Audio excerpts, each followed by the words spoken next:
Hello. Good evening, everyone.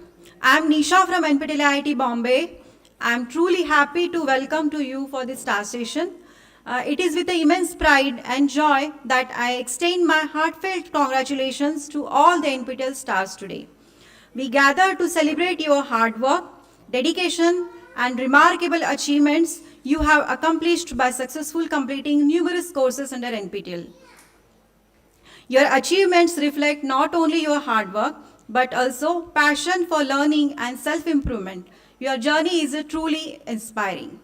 It is true privilege and pleasure to welcome our esteemed NPTEL coordinators today, Professor Nandita Madhavan, Coordinator NPTEL IIT Bombay, Ms. Bharti Balaji, Senior Project Officer NPTEL IIT Madras. May I now invite Professor Nandita ma'am to begin the NPTEL Star Workshop presentation.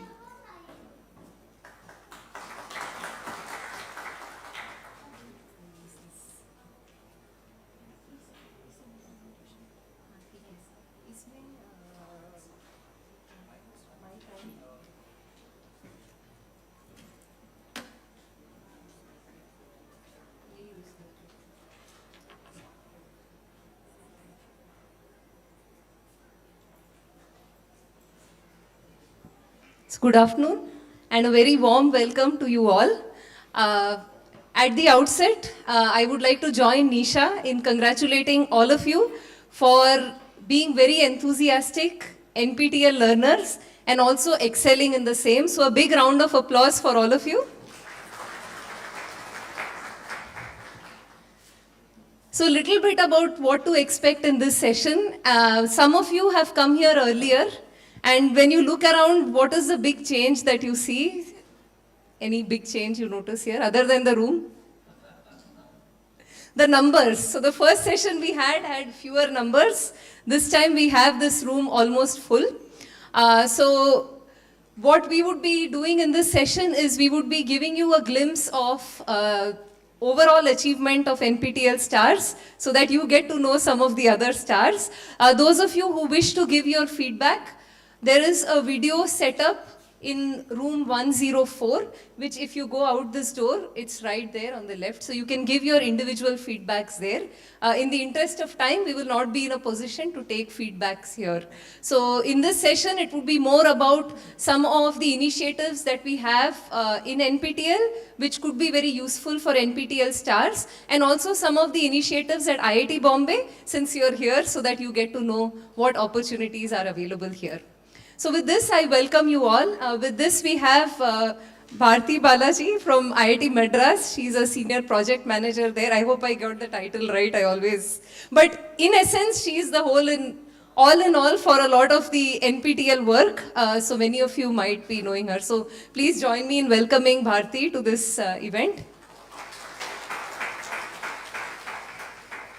So to start with, I will just give you a glimpse of NPTEL at a glance. Now I am talking to an audience which I don't think needs a big introduction on NPTEL. So just in terms of numbers, any guesses, or I guess you might know, how many courses do you think we have offered so far? This is the way we can make it interactive. So far, since inception, any numbers? Okay, 1,000. Anyone else? Okay, in the last run, any idea how many were there in the last semester? So yeah, current information is, so NPTEL has offered more than 3,000 courses. The avatar of NPTEL has changed over time. Initially, it started as a web platform with videos. Then it went into a MOOC mode, which you are all familiar with now, which has elements of classroom. In terms of live sessions where you have TAs involved, you also have a discussion forum where you can interact with your peers, and you have weekly assignments, which is not very common in a lot of the other EdTech portals. The other thing which is very unique to NPTEL is the in-person proctored exam, which I'm sure you all are quite familiar with. So I think that's contributed quite a bit to the growth of NPTEL. And This goes to the number of people who actually take the exams. So if you see the numbers, in the Jan offering, we are already at 9.71 lakhs of people actually taking the exams. So whenever you do well with such a large cohort of students, I think that in itself is an achievement.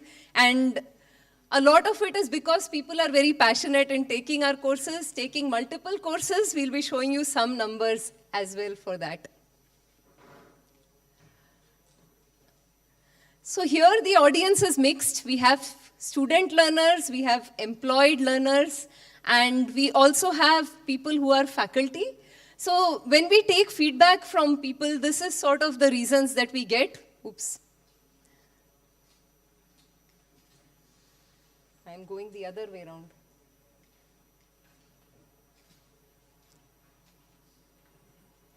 Can you go back?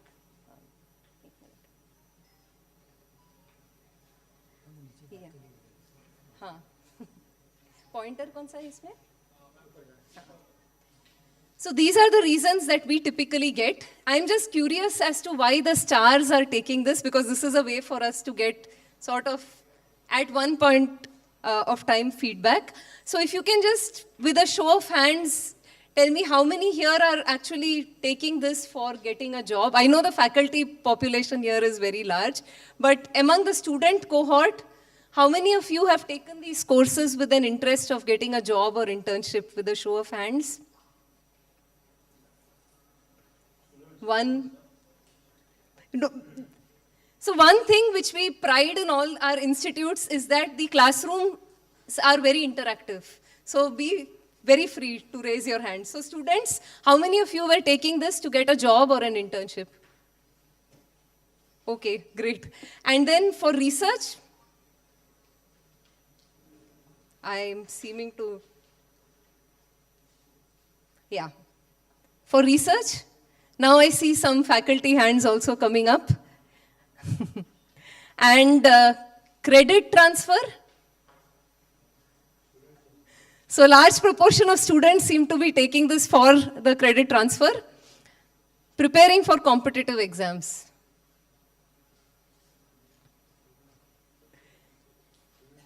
To learn how MOOCs work. I think many of you can give a presentation on that now. To update myself with knowledge in this field. So that's a huge proportion. So it's interesting that, thanks for your feedback, many of the students were maybe started off taking this for credit transfer, but also looking at internship opportunities while taking this. I will skip this part because I think most of you might have seen that now we have live support for problem-solving sessions with the PMRF TAs. So coming to all of you who are stars, there were two domains, categories of stars that were introduced very recently, which you all know are the mega stars and the champions. And as you can see, within a year, we already have quite a few of the mega stars and champions. This is just to give you a feel of the total number of NPTEL stars out there in addition to you. So you will get to, in a way, know these learners as well. One thing which I said is unique about the NPTEL program is, as I said, we have the assignments, we have an in-person proctored exam, but I think what is very unique is the connect with learners. We often as teachers say that, I have a large classroom. It's more than 100 students. I don't get to know my learners that well. Right? This scale, if you remember the number of people taking exams, we had talking about 9.7 lakhs, etc. So there needs to be some mechanism for such large online portals to get to know their learners. So this STARS is a way for us to get to know you. Otherwise, a lot of times online things, you are sort of an anonymous entity taking these courses in your homes, offices, hostels, and not getting to know the other learners and the people who are offering this. So these events are for us to know you, you to know us, and also for all of you to get to know each other. So that's sort of another unique thing about the NPTEL stars when it started. When it started, there were the initial categories, and now they have been expanded. I don't know who came up with the names for the categories, Bharti? Evangelists and... So IIT Madras came up with a nomenclature. So we have evangelists, now megastars, champions. If you see, even with the domain scholars, there are close to 2,000 people who are domain scholars. Any domain scholars here? Excellent. Any of you who are not aware of what the domains are about? Okay, so we will talk about what the domains are about in a bit, and also for those of you who haven't taken the domains, to consider what it can offer you. Okay, so again, this is the split of the number of NPTEL stars with respect to the years. So as you can see, the ones that have been newly introduced are the mega stars and champions, and already we have quite a few of those. Domain scholars have been around since 2019. The idea why this was brought in is when people are anyway taking a lot of courses from NPTEL, if they are taking courses in a particular specialization, I think a lot of colleges associate with the term specialization, why not give them recognition for that? So the domains came up within areas so that if people have taken these number of courses, they get a domain certification, which I'll just show you in a bit. So what you get is, I shouldn't be stopped from maybe, I think the most popular one would be the data science one. If I want to learn more about data science, me being from a chemistry background, that shouldn't prevent me. So I can try to learn with basic courses and try to get a domain certification in data science, which is one of the most popular. Yes? Yes, so we will look at that because it's like a curriculum. Right. So that's the standard format for domains. Just like you have a curriculum, there are core courses and there are elective courses.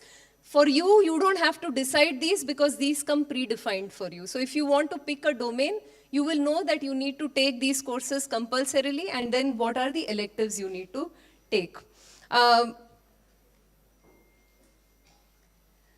We also have the discipline stars, and these are the disciplines that you see. It's interesting if you see the diversity in the disciplines. So of course, CSE is very, very popular with almost 7,600 people there.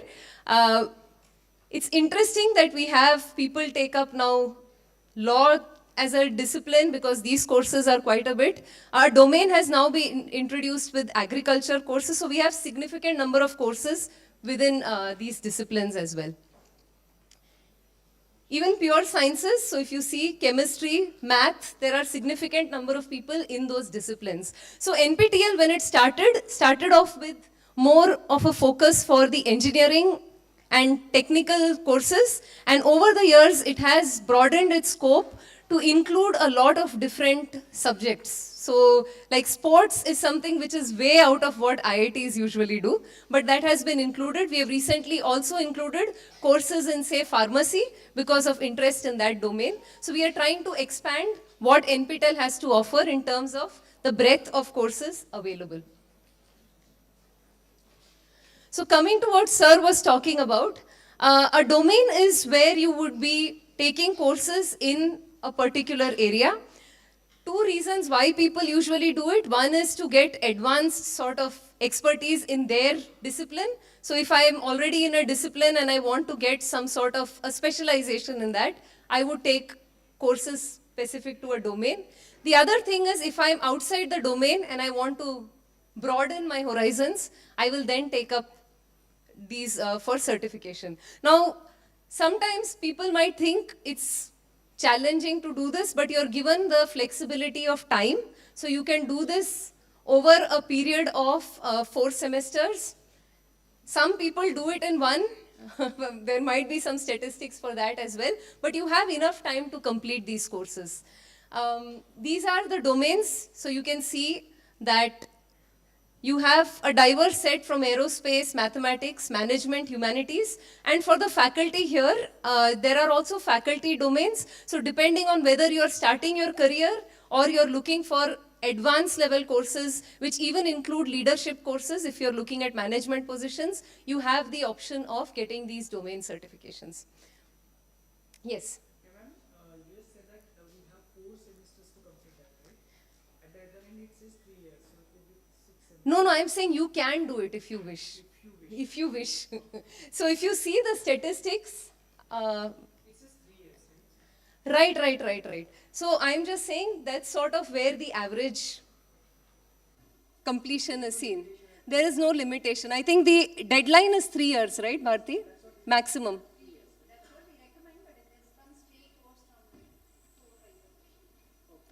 So that is recommended. There are people who do it, as I said, in 1 semester.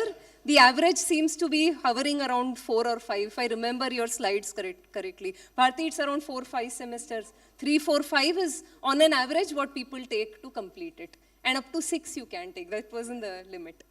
Yeah. So this is what the certificate looks like, where you have the information for each of these and the QR codes. So then that's quite nice if you're looking for employment and want to say that you have the domain certification.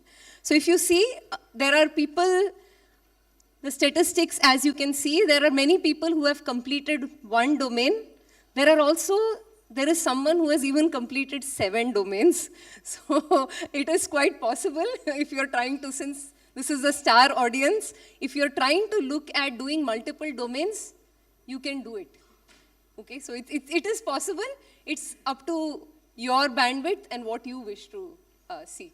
Not trying to push you for it, but just telling you that it's possible.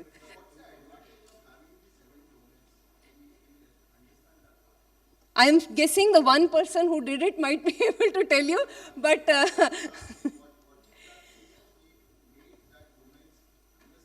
so I think it depends a lot on the individual, just like with learning. So if I'm looking at expanding whatever, my field of expertise. I might be a professional, so I might do some domains which help me get management skills, so I might do some in management. I might do some in my own areas.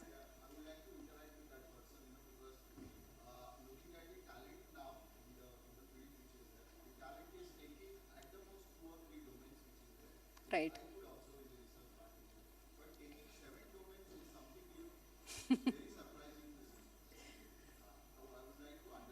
Right. I think learning is very interesting. Each person has their own sort of formula of what works for them and why they are doing it. So, yeah.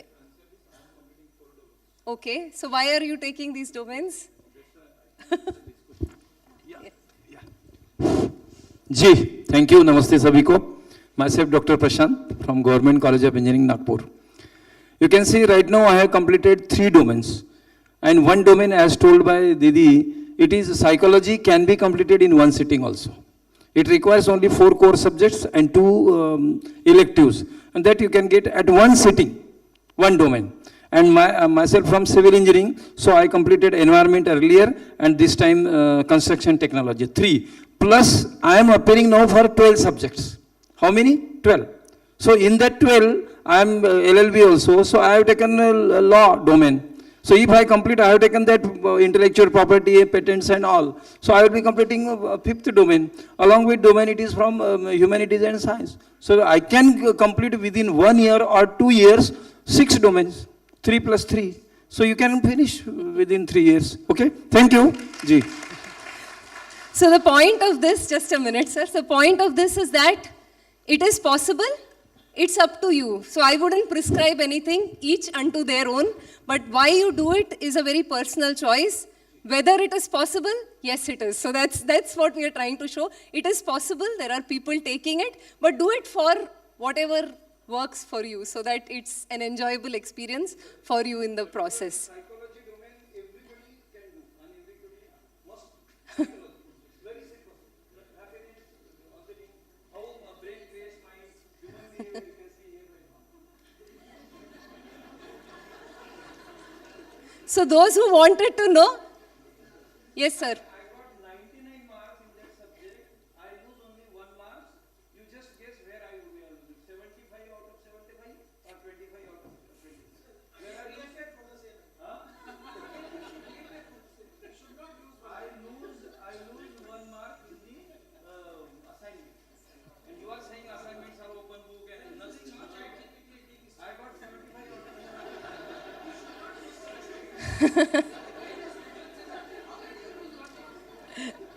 So those of you who wanted to know the domain experts, we have, so you were asking about wanting to know the person. This is someone from Hyderabad who has completed 7 domains. And it's actually quite remarkable and motivating for the youngsters. If you see the demographic of people doing domains, this is for the students here. You'd see that a large proportion of people doing the domains are faculty. There is quite a bit in it for the students as well, because you get specialization if that was not offered in your college. You can always get it through our portal. And you might have already completed some courses already in a particular domain. So all you need to do is take those additional few, and there it is, you have your domain. Because most of you are taking large number of courses, you can do it in a more focused manner so that you get added benefits. So that's what I wanted to highlight mainly for the students, so that they also are motivated to take up domains. So this is what I was trying to say earlier. Typically, you would see that people take around 4 semesters to complete the domain. That's where the peak is. Of course, you can take more. This, as I said, in one semester there are 5 people, may not be recommended, but then it's ultimately, as I said, learning is something which is each unto their own. So these are again the domains. As I said, very popular are the CS domains, the faculty domain, also the humanities and social sciences, like sir just spoke about the psychology domain. So they are quite popular and many people take these domains as well. So now coming to the West Zone stars. So as you can see, we have people here who we have a mega star. I don't know, is Yashovardhan. A big round of applause for sir. He has been coming for the star meeting since we started it. 3 years, this is the 4th meeting that we have. So sir has been coming for both the SPOC workshop as well as the star workshop. And we'll also have your picture in some time, sir. Not only myself, my students are also coming, and they are also stars and disciplines.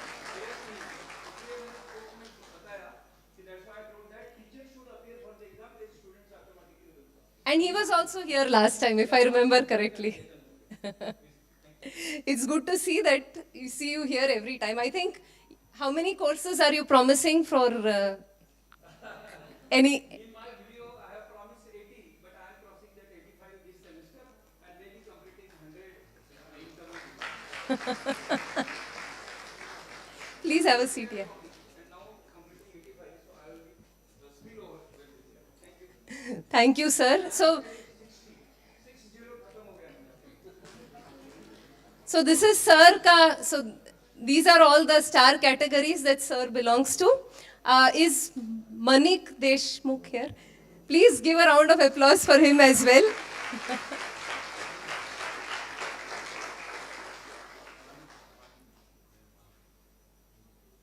Would you like to say something quickly, sir? When I started in the beginning, it was compulsory from my college. You have to do it. By scolding the HOD so many times, I started it in the beginning. So it was compulsory. Otherwise, yeah. The thing is, otherwise we would get to memo. That was there. So I started with one. But when I see, even myself also having the experience of 25, 30 years, but when I learned that course from professor from IIT Kharagpur, then in foundation engineering, I realized that I am missing something in my teaching. Most of the things which we won't find from the books, from our teaching experience also, we are getting from NPTEL, madam. Definitely it is there. Then I went for 2, then for 3, then 4. Then I thought I will give 6, and this time let me try for 12. And I cleared all. And see, people say when you go for more or going for rat race, you will get less marks. It is nothing like that. See what the marks I got this time, no? In 6, 7 subjects I got more than 80, 85. So if you do more, if you interest, if you do, no? So you can do it. And many, even apart from civil, I did ENTC subjects also, digital signal processing, signal science systems, mathematics, all mathematics courses I did, computer science courses, theory of computations I did. So again, I am going for now languages for artificial intelligence, machine learning. This time again, I am going for 12 courses, madam. Thank you. These are also quite challenging courses. Thomas Chemannur is here. NPTEL enthusiast. Ghanshyam Patel. So age, I think, is not a limit. We also have, I think, so these are the pictures you can see of the NPTEL megastars. We have a person here from the West zone. Also the superstars. Is there anyone here from Mumbai? It's interesting that we also have people from abroad who are NPTEL stars. So it's worldwide, I guess, the enthusiasm for the courses. This is from the students. So I see a good distribution in terms of, the region. Again, so you see a good distribution in terms of the region. Anyone here from the West Zone? It's difficult to recognize some of the pictures because I don't know how old or new they are. Yeah, I think their star event had 1,000 people or something attend. Yes. I'm just curious, ma'am, you just shown us that at the age of 68, someone did that and it is a nice number. Just to get an idea, are we even tracking that who are the youngest students? Yes. Youngest, youngest one? Oldest. So the youngest is actually a 5th standard student, 10 years old, who did a design thinking course and then did some soft skills course. And mom also studies, dad studies. Like a family, they'll come, they'll give NPTEL exams and they'll go. So there is a 5th standard, 7th standard, 8th standard. We have many students who do courses now. So we don't want to. In fact, we have been saying we don't want them to get into this race at all. School children, let them be school children. This is not courses for them. And yeah, parents should not now start that, okay, now start earning IIT certificates. Already madness for IIT is there, that's enough. Let's not do this also for school children is something we are saying. So we track it. Yeah, we track it, but then it's not like we want to focus on that particular thing. In fact, there were some schools who said, oh, we want to make it mandatory for 11th standard, 12th standard, let them start learning from IIT. We say, why pain them? 11th and 12th they're already doing. It's enough, you know, let them be, they'll go to college. And that is okay. That is fine, but sometimes with the IIT label, it then becomes like a race. Like a race a bit. The oldest was very nice. Oldest was actually 89 years old. And she was a homeopathy doctor from Chennai. And during the COVID time, 89. 89. So December 2020, she came and she gave 2 exams, German 1, German 2. And the interesting part was her husband was 91. And he came to drop her off in a car. And, you know, he came to pick her up again. So, and the best part was we met her husband and everything. And she really was behind the faculty to say, I've finished German 1 and 2, you give me German 3 now, I have to study. The faculty tried to say no, this, that, but she was just behind. Every week one mail she will send. Finally, he did German 3 for her. And she finished that also. She came again, she wrote an exam for that. She went, so she is there still. We have to get somebody more than that now.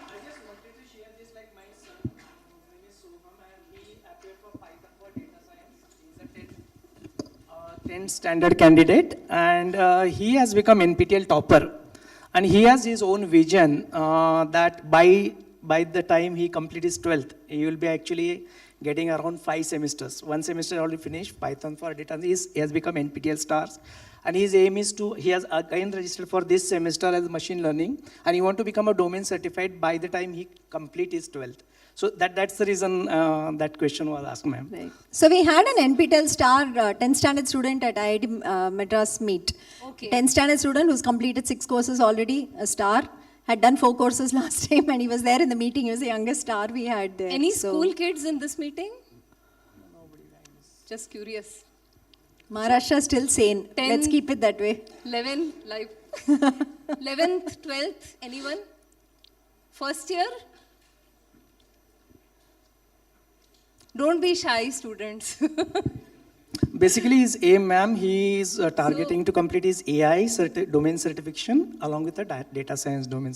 So by probably both the domain certification will complete. It'll be a little difficult, so Maybe let's see. yeah, let him take it easy. Yeah. Thank you. So coming to the distribution, if you see with age, yeah.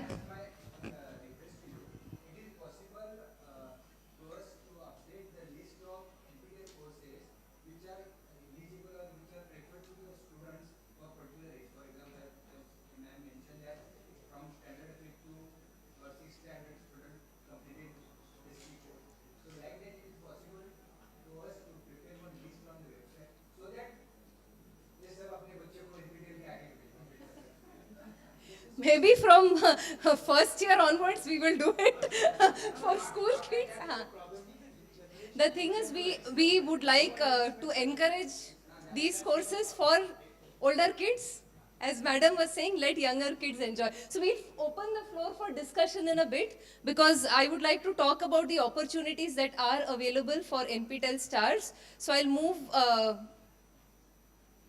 ahead. You can see sir's picture here. Highest number of course takers.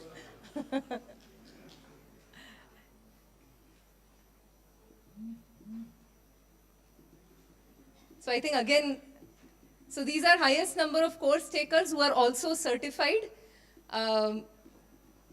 So there are opportunities for people to collaborate with NPTEL. The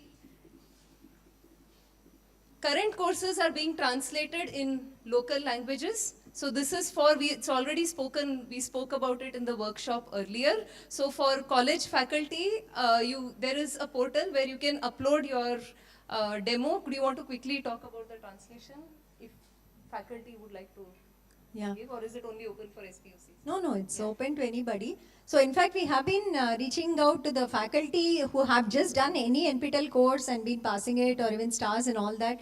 So the NPTEL popular courses, we have been trying to translate into regional languages. And currently about 30,000 hours I even dubbed with a voice dubbing. So it's most of it is machine generated, but it's not the machine voice of 2 years ago when everything used to sound the same. After 5 minutes you're zoning off, right? But now the machine voices are much better. They are more human in their way that they are getting rendered. So we request the help of faculty who have domain knowledge, preferably if you have passed that NPTEL course and you know a language. Of course English, you would have done the course with us. Then you're apt to translate that content into your own language. So the languages, we are doing 11 languages now. Hindi, and of course the South 4, then we have Marathi, Punjabi, Gujarati, Odia, Assamese 5, and then of course Tamil, Telugu, Malayalam and Kannada. So we try to focus on Hindi because it will kind of capture the entire North Belt, but the other languages too are the focus of the ministry. So the ministry has been telling us, saying, translate all the courses into the regional languages. Definitely the first year courses where students from native languages school, right, non-English medium schools have to transition to colleges which are English medium. So to help them out to do NPTEL or even other courses, they have been emphasizing on the translation effort. So if you go to our translation website on nptel.ac.in, there'll normally be a form there which says that if you want to translate, you can submit a form, we'll give you a sample. You complete the sample, somebody will, quality check that, and then we approve you as a translator, and then we kind of assign courses to you. Only thing is, we are in between transition of a phase. We have completed the previous phase. We are waiting for the next funding. Once it comes in, I think we will also actively approach you all for it. So anybody who is interested as a faculty and would like to do it for a course that is in your domain and for a language that you are very comfortable with, most welcome to participate in this activity and be a part of NPTEL in this way also.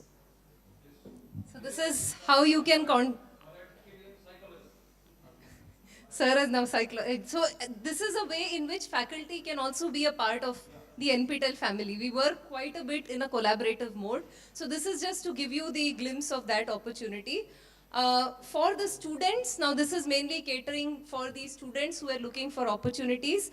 There is a fellowship that we have started. It's either post-bac or pre-doc. So those of you who have, who are NPTEL stars are eligible for this. Basically, it is to give you a flavor of what research is. Okay, so how it works is you apply for, so pre-doctoral means before a PhD, where you get hands-on training for a period of 1 year at the participating institutes. So the students can apply for this, and yeah, so these have the details. So it's a 1 year, it's a 1 year program. You get a stipend of 25,000 with HRA, which is for the rent allowance, because a lot of times when you are in an IIT, the hostels are only available for the students. So if you come here as a project fellow, you would need to take accommodation outside. Our local offices are very helpful in actually helping you with the accommodation and all that. There is a lot of hand-holding that goes on here. A contingency of 1 lakh is given for carrying out the research. This will be in a particular research lab, so you apply for a particular project, and then there is an interview process, and if selected, you get to come to that host institute. So this has worked out very well. You spend 1 year in the institute. This is a list of the people who have availed this opportunity. At IIT Bombay, we have currently, do we have the students here yet? You are here yet. So when we started last time, there were 3 positions that were offered. This time there are 12 positions that are offered. So we have these students who are coming in, spending time in our institute, working at a particular research lab and getting an experience. Would you like to share your experience now? You can introduce yourself and your NPTEL connection also. So, hello everyone, myself Prem Kumar, and I am a recent graduate from IIT Madras in Data Science and Application. And after getting the NPTEL IIT Madras BS degree in Data Science and Application. Yeah, our coordinator here, Mrs. Bharti ma'am. So, basically I got the opportunity after selected for the NPTEL star, and it is very a surprise moment for me. I have I get the option to search for like 200 projects and options, and like apply for the projects. So I search for it and filter it out, and actually I am from the data science background, so I select the projects which basically align with my coursework. So I just applied in 3 or 4 IITs, and I got selected here. And there is an amazing experience. I am working here from 1st of July, so from the last 18 or the 19 days. So yeah, I got to learn a lot of things in the last. Can you say a little bit about the interview process as well? Yeah, it's a kind of a, especially first one is the resume screening round, and I have to submit the video. You can tell the students. Yeah, I have to submit the video about what's your background and what are the stuffs, how you would like to contribute to this project. Currently, I'm working in a ANRF pair project, which is a project of the Government of India.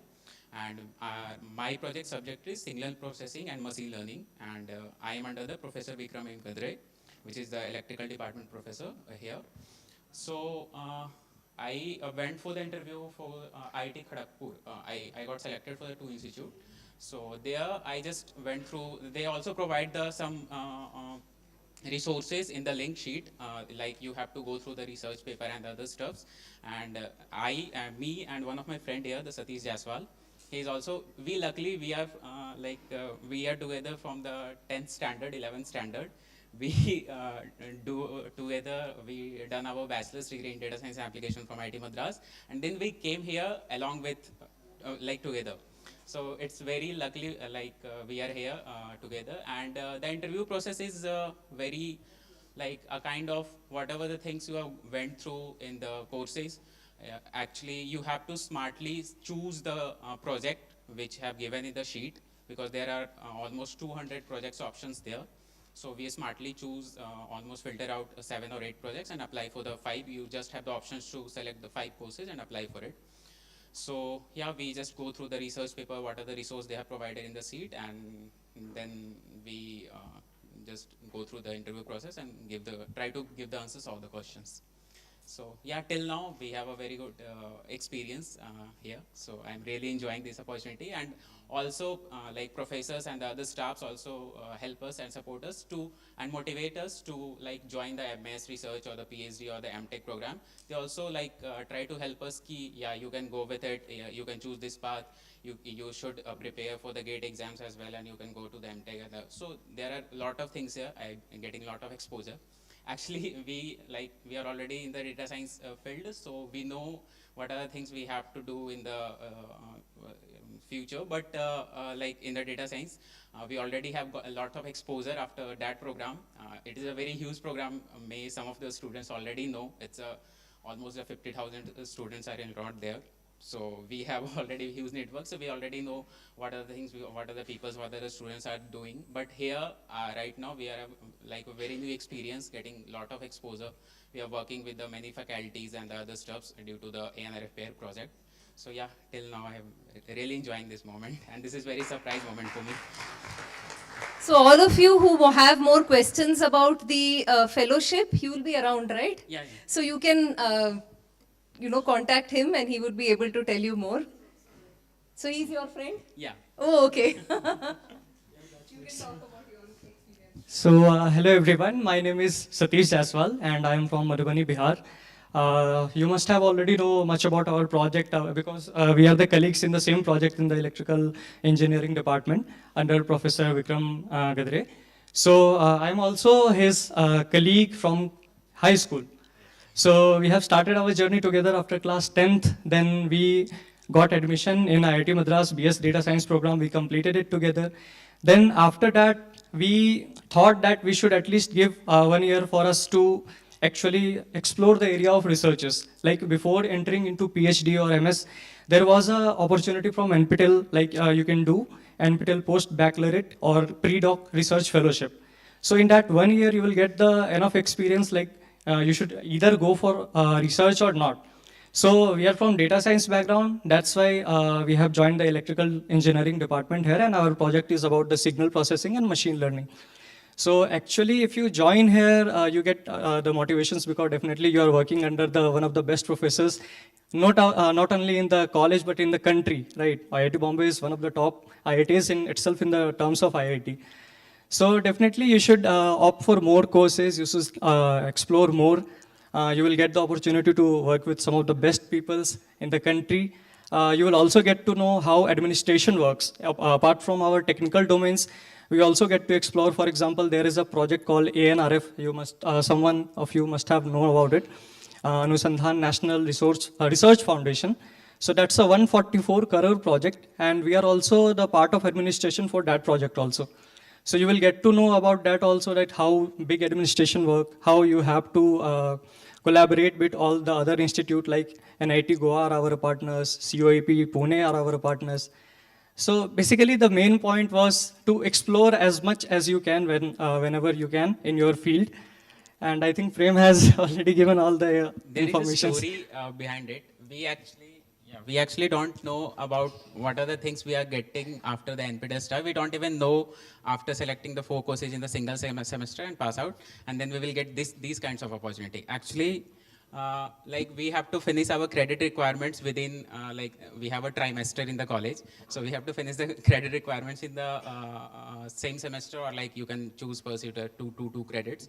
So we actually have the options to choose the 4 courses, NPTEL courses, and also we took 4 courses in our college. In the same semester. Yeah, in the same semester. So we have nothing to lose. We every friend and just say, yaar, pagal ho gaya kya? Itna nahi ho payega.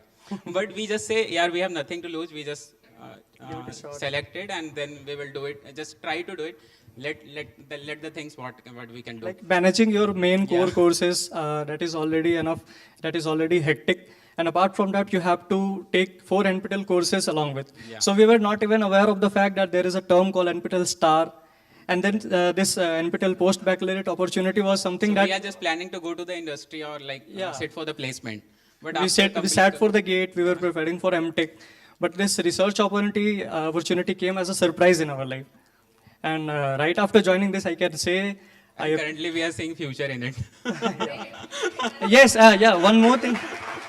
one more good thing is that this opportunity, Exactly.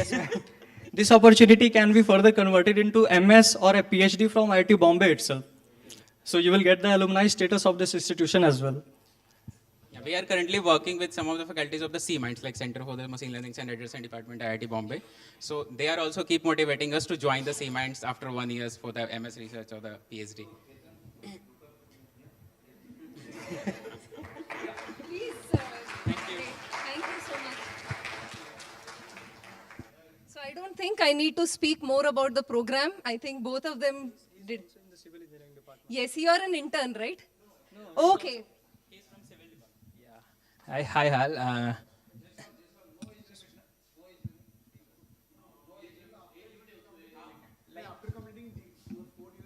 Like, yeah, one more thing, like we are the graduates right now after completing the graduation. So the eligibility criteria should be at least the graduation complete. You have to complete the graduation. This is a full-time job, kind of a job opportunity, or is age limit, maybe ma'am will, yeah. For some of the post-baccalaureate opportunities directly from the institute have age limit criteria, but for this NPTEL opportunity there was no such thing, I guess. Right. In the sheet, all the, yeah, we have applied in the March, we have completed our graduation in April. So, exactly. Yeah. So, but I'm not from civil background. I'm from geography background. My name is Aravind. I'm from a class 2 town from Tamil Nadu, Bhavani. Oh, I did my Bachelor of Science in Geography. Then I did my Master of Science in Geography. And then I also did 1 year interdisciplinary fellowship from Urban from Indian Institute for Human Settlements. Just to upgrade myself, I did a course from the NPTEL called like remote sensing and just my more interest to geoinformatics and tech wala. So I did course from this NPTEL. I didn't expect this. I will get this kind of fellowship. I didn't even know whether there was a fellowship or internship opportunity. Just as to upgrade myself, I did a course. Then I got a topper percentage, and currently I got a fellowship in the Department of Civil Engineering. I'm working on the monitoring global extremes, which is climate change and geospatial technology. How can we analyze or assess the climate change through the geospatial technology to give the output for the solution for the challenges? So this is about me. Yeah. Thank you. It's fine. Thank you so much. Also intern or? Huh? Intern. So I'll just change the slide very quickly. So these are the statistics already shown. You can be here with me, no problem. Just give me a minute. Just give me a minute. I'll come to the intern slide so that they know what you're doing here. So this is the summary of the post-bac fellowships across IITs. You needn't do it at IIT Bombay. It could be at any of the institutes. So students, if you want to figure out whether you want to do research or not, this is the opportunity for you. There are 3 of them here. You can speak to them about understanding how this works. We'll come back to the conference since he's here. Can you actually tell them about the internship? I'll put the slides so you can see as well. I just passed my BTech. Yeah, I just completed my BTech this year in mechanical engineering. So I took a course from a professor here in design of mechatronic systems from Mr. Prasanna Gandhi sir. So I was one of the toppers in the certification exam, and because of that I got offered an internship here. And I came here in June month, on 2nd June. So it is a 12-week internship. It has already been 1.5 months here. So it's all been a very good learning experience for all over. And I also got a hostel here till there was availability. So the NPTEL office here, Bharti ma'am, they all helped a lot. So it's actually very good learning experience, and everybody can explore if you are eligible for it. Thank you. Thanks a lot. The internship is slightly different. It's a shorter program, which you do either in the summer or winters. That we do mainly because of availability of accommodation. It's difficult to get accommodation, so people use PG accommodation. But then Bharti has been very good at arranging for hostels for these students. And the idea is to spend a couple of weeks on campus, getting a flavor of what research is about. This is open to all students who top a particular course. So you are available of the internship opportunities, the students here? Yes? No? So do explore these. Now that you have, you are stars, you have also been toppers, there are opportunities for you to actually look at research options if you are interested in it. So if you have done well in a course, you do have the option of being called for an internship. We'll open the floor for discussion in a bit. So the mode of internship is now mainly in person, and for students also I would suggest that is a better experience because you also get to interact with other faculty and also get to know the facilities that are there at the host institute. So again for we will skip the videos. For the faculty, I think I missed the slide. There is also the conferences. Yeah, I was trying to get to that slide. Oh, I skipped it before the internship, no? Yes. So this is an opportunity which is available for all stars. You get support for attending a conference, and typically to present a paper at a conference that is validated by our in our criteria. So what you would see is these are conferences that are hosted by IITs, IISc, NITs. For the sciences, we have ICERs, or it can be on education because T4E is a conference which is also now coming up in December, which is in the domain of education. So we provide support for you if you want to present a paper in these conferences. You want to add anything more, Bharti, on the conference support?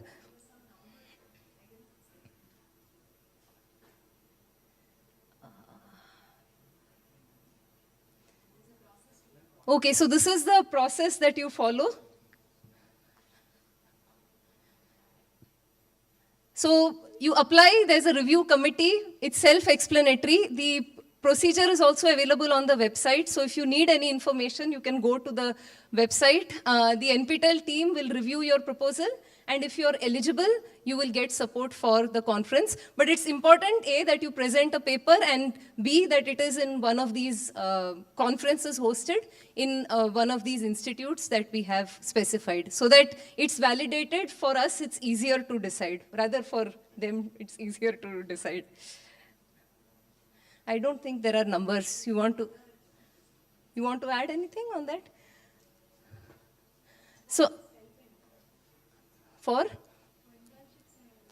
Yes, for the internships, the stipend is 15,000, and for the other 25,000. Plus HRA, I have told them that. Anything else that you wish to add, Bharti? These stories are available online if you want to see the stories from other stars. And for you to share your stories, please visit room number 104 to record your stories so that we can share it on our portals for others to be motivated from you. I see some of you are wearing the NPTEL Star t-shirts as well. So this is an inspiration for people across various age groups if they are thinking of, how NPTEL can benefit them.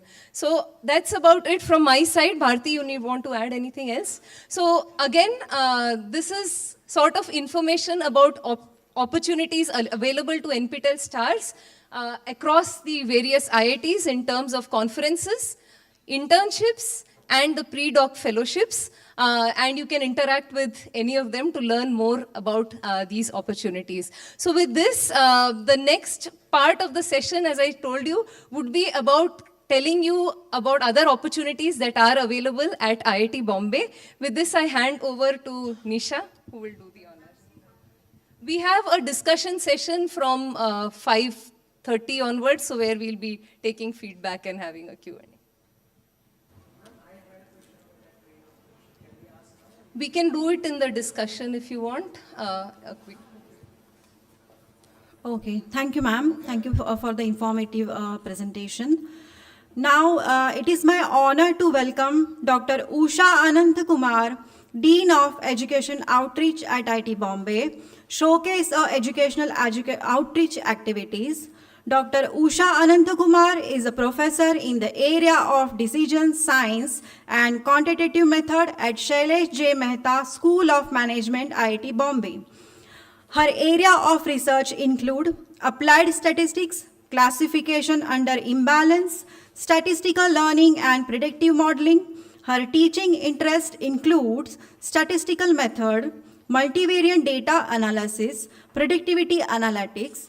She is also conduct a short-term program for executive in the field of analytics. She has also received several teaching awards at the department level and institute level. She is a co-PI of Malaria Group of National Disease Modeling Consortium anchored at IIT Bombay. Ma'am, please welcome.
Good evening, everyone.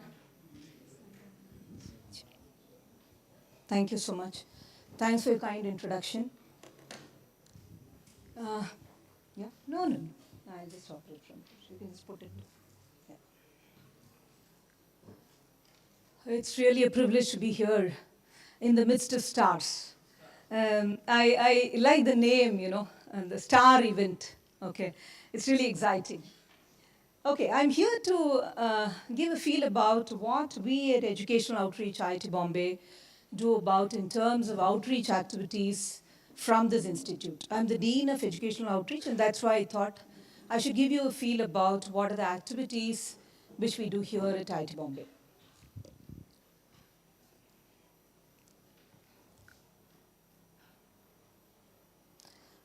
Educational Outreach at IIT Bombay aims to provide access to IIT Bombay's premium education to a wider audience with a mission to provide access to education globally. Our focus areas are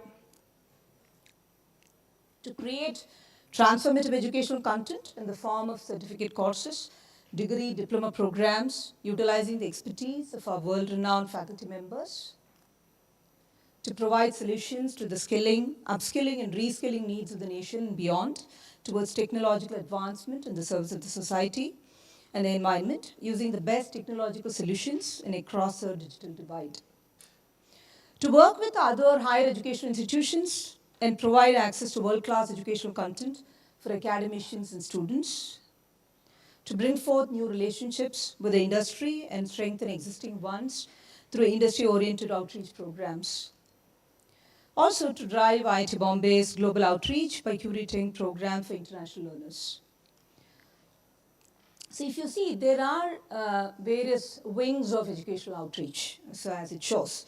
I'll be talking about some of those in detail today. So we have CE and QEIP, which is a traditional kind of a program. We have GYAN, which stands for Global Initiative for Academic Network, where we call people from across the world to give lectures. And NPTEL IIT, you know about it. CDEEP, I'll talk about it. And there is a Center for Alumni, and we also have a school outreach program here. Okay, so the traditional program earlier, prior to this being an educational outreach office, this was called as Continuing Education Program Office, so CEP. So here we offer a wide range of continuing education programs, which are typically short-term certificate courses. These programs are offered both as open courses as well as in-house courses for organizations. Open courses, anybody can take it, and in-house courses generally come from the companies, industries, etc., where either we go there and then teach them, or they come here and then we conduct programs. So that's the difference between open house and open course and in-house course. We also deliver customized courses for academic institutions based on the specific requirements. So this is a major model which we operate. We also have MOOC. MOOC stands for Massive Open Online Courses. A series of MOOCs has been launched on Coursera, which is our EdTech partner, providing flexible and accessible learning opportunities. So just to give you a feel, you can see on the left-hand side, these are some of the in-house courses which we did recently. The first one is for Coal India. We have one professor of practice who's really an expert in geostatistics. So he delivered this. And we have Bajaj, where again it was a leadership program. And Ramaiah University was an FDP, which is a faculty development program where our faculty members had gone there to actually train them. And Interrise Trust, as you see, this is for civil engineers, where it was conducted in Chennai. And the open programs which you see, there are a number of open programs. I've just put only 3 here, which are quite popular. And this is for, generally, the first one which you see is for people who are interested in research, academic ethics, scientific scholarly writing and journal publication. So second edition is on now. Transportation systems and demand modeling.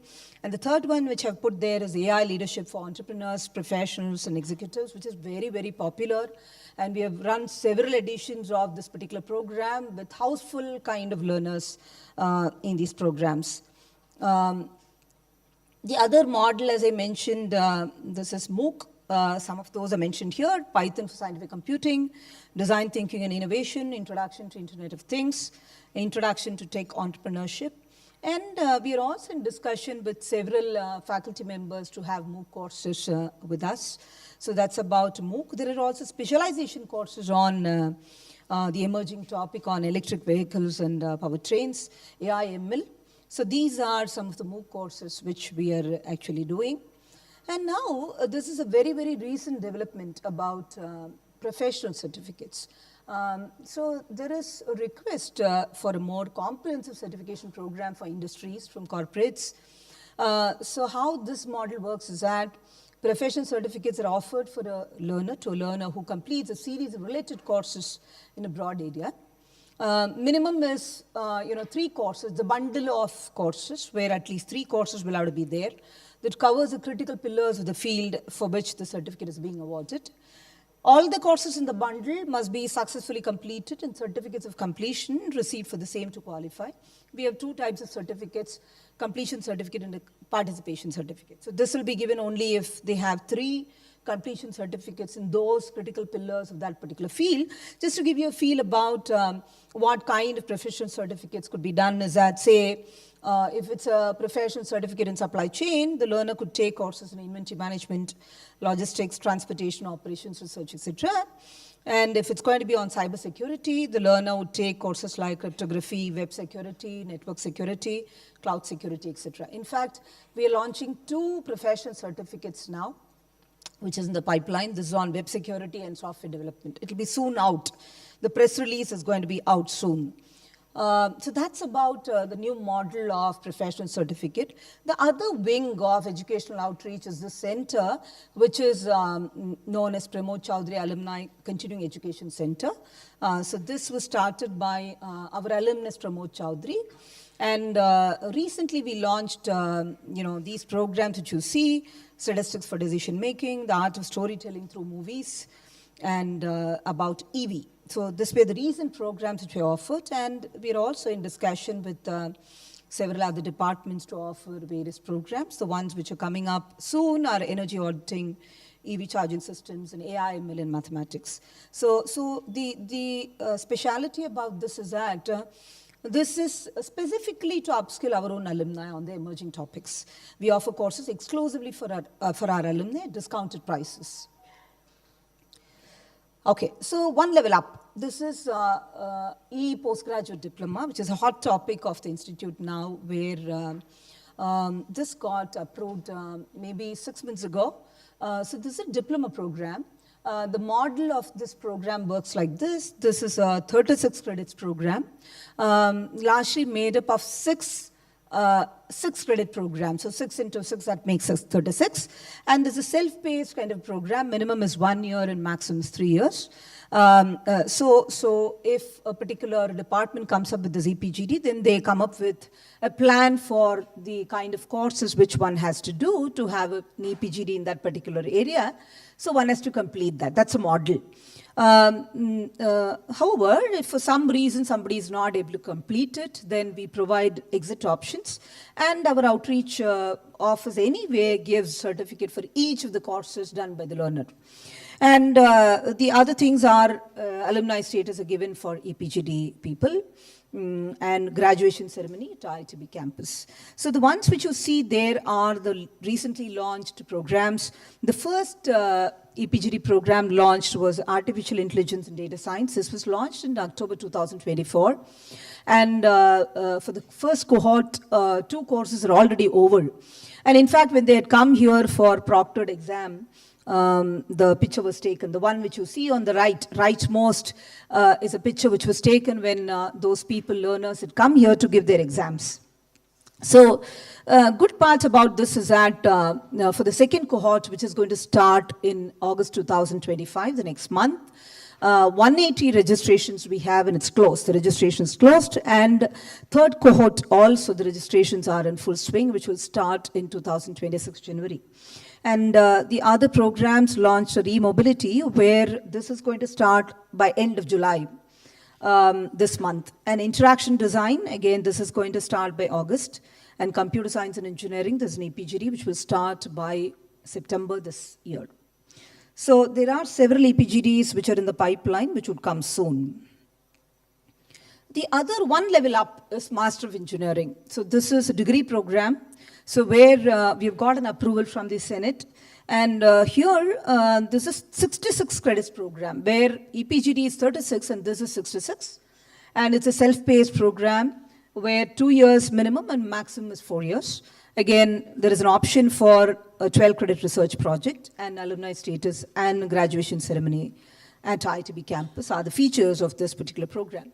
However, we've not launched any of those programs as of now, but it would be coming soon. Now, we also cater to international learners. International immersion program, where students from overseas colleges attend a theme-based immersion session on campus. One such international immersion program, which we conducted recently in March, was on innovation and entrepreneurship, where 72 students from UCJC, Madrid, Spain, had visited IITB. So those are the pictures which you're seeing there on the right. So that was very, very successful. The other ones, this other wing of educational outreach, the one which you see here is CDEEP. This stands for Center for Distance Engineering Education Program. And what you see there are our CDEEP studios. So CDEEP provides support in terms of video recording and production of online courses. And we also have instructional designers as a part of our educational outreach office who are upskilling our own staff in terms of post-production capability also.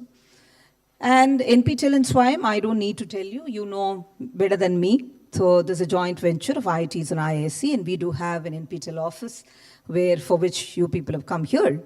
So this is about our NPTEL part of it.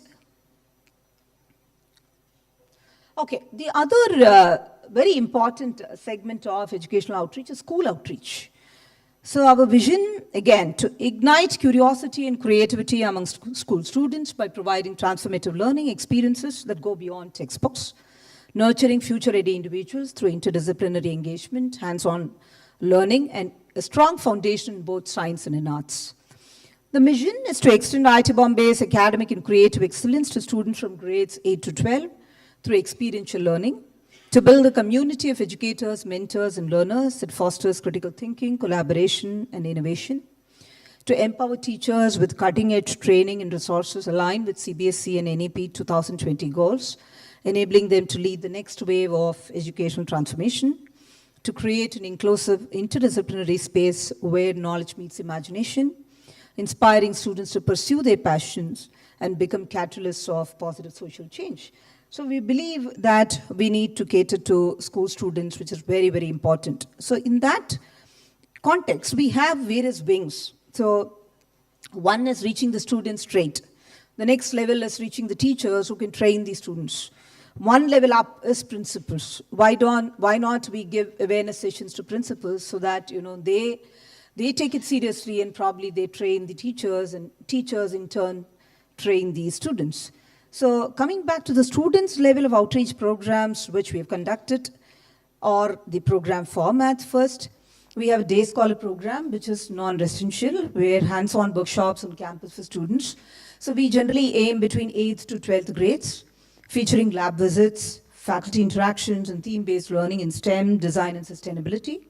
The other format is residential program, where it's an immersive 2 to 5 days camps with thematic learning on all emerging topics as you see, peer collaboration and exposure to campus life, designed for deeper engagement and experiential learning. And we're also, the first two we've already done, the last one, it's in the pipeline. 1 day campus immersion program, structured campus visits, where schools bring students to IIT Bombay for lab tours, demos and interactive sessions aimed at sparking curiosity and real-world exposure. Of which the first two formats, recent ones which we have done, are here. In June, we conducted a makerspace summer workshop, which was very, very exciting and very successful.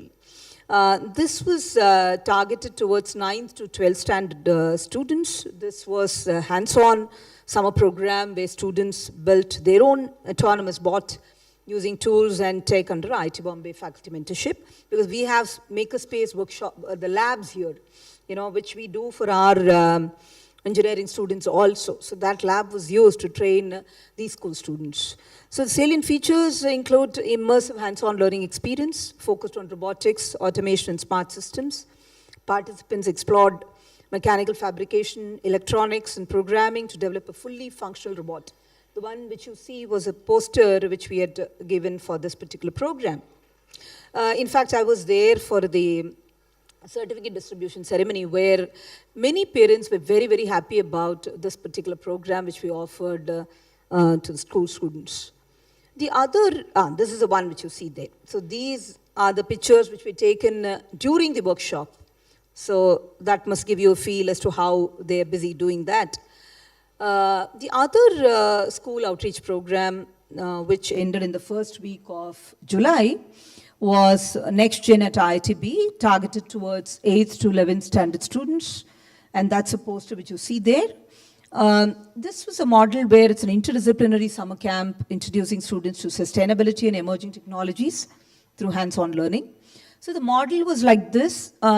It was a program for 5 days where 5 departments were involved, 5 different departments of IIT Bombay were involved. And each day a particular department will take the lead, and probably they'll take them around and then train in that particular whatever specialization it is. That was a model which we followed. So it was a department-led thematic days with lab visits and prototyping. It combined science, design, AI, robotics, and bioengineering, tracker-based sustainability, and it was a campus immersion, and collaborative group activities were involved in this particular program. So some of the pictures which were taken during this particular program are the ones which you see there. So I think you will be recognizing the person who's standing there. Yeah, so solar person of India. Yes, Professor Chetan Solanki. Yeah, so yes, so there were lectures also by eminent people as a part of this particular program. So this was also of that particular school outreach program. Okay, so the other one, the other initiative which we did was, this was for principals, which was again done in the month of June. So this was for CBSE principals, academic exposure visit at IIT Bombay. This was an initiative by Professor Kannan Mudgulya of IIT Bombay. So where this was led by educational outreach. So we did all the logistic support, and so that's how we were involved in this particular program. So this was organized under NEP 2020. And there were also certain sessions on entrepreneurship education at school level. and where research exposure also was given by guided lab visits to BSB department. And bridging school and higher education was one of the goals, where insights into research-driven learning and innovation ecosystems was provided. And now the vision forward is strengthening school-university linkages for future education, future-ready education leadership. So this was again quite successful in principles. We're very happy about this program. It was an awareness program for them. And where teachers also were involved, where Professor Kannan Mudgalia trained them in spoken tutorials. So that was a speciality of this particular program. So this was again taken during that particular CBSE principal's visit. Okay, so this gives you a spectrum of the kind of outreach activities which we do at IIT Bombay, starting from school students, high school immersion programs, curated programs we do conduct, college students, certificates, degrees, diplomas and certificates, institutes, teachers, faculty, we also go and do some training program, and executives, various CEP programs are targeted towards executives, early and mid-career executives, and also organizations, various government organizations approach us for various programs, and we curate it and then we offer it to them. So this is a spectrum of, courses which we offer to various target audience. That's about us. So several new programs and courses are in the pipeline and are planned for launch in the near future. So you can contact us here. So, and there is an educational outreach website also, so you could go through that to know the kind of programs which are being offered as a part of outreach activities at IIT Bombay. Thank you so much.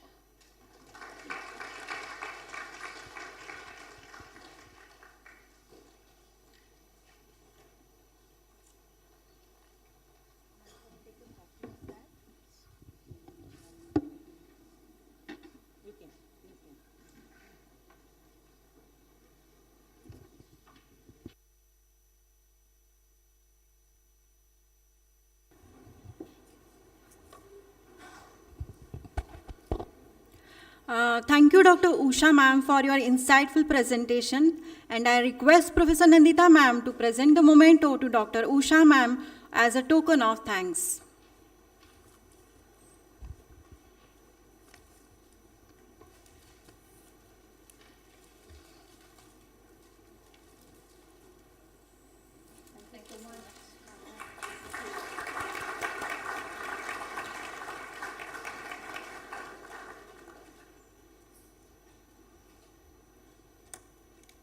Thank you, ma'am.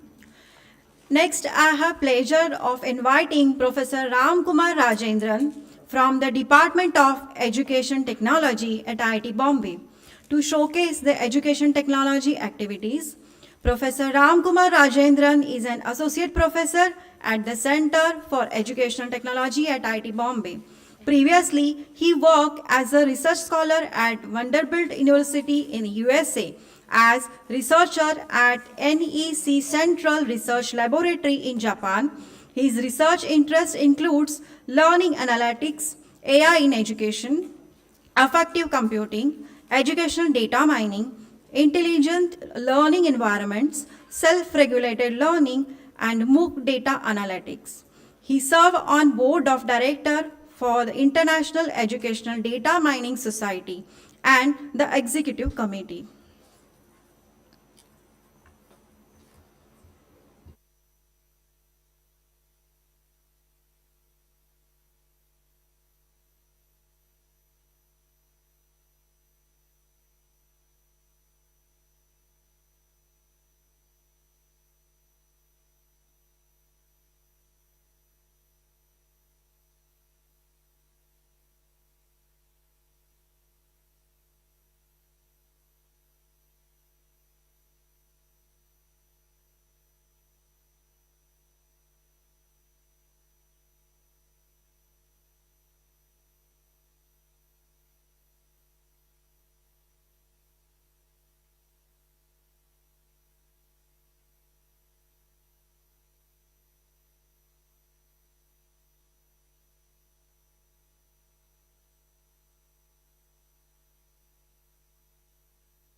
Hello. Yeah, thank you everyone for joining, and thanks NPTEL team for inviting to showcase our department. I'm Ramkumar Rajendran. I'm going to talk about Center for Education Technology at IIT Bombay. Before we start, according to you, I think take a minute. What is education technology? Because almost I see most of your professors and some students here. What is education technology according to you? Yeah, you could just speak up. No need to.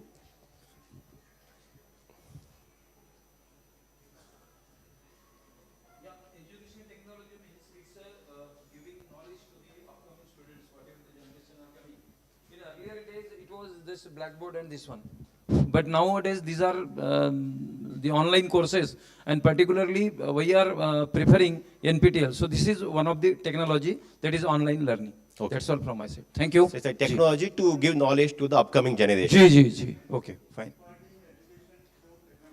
Imparting education technology, okay.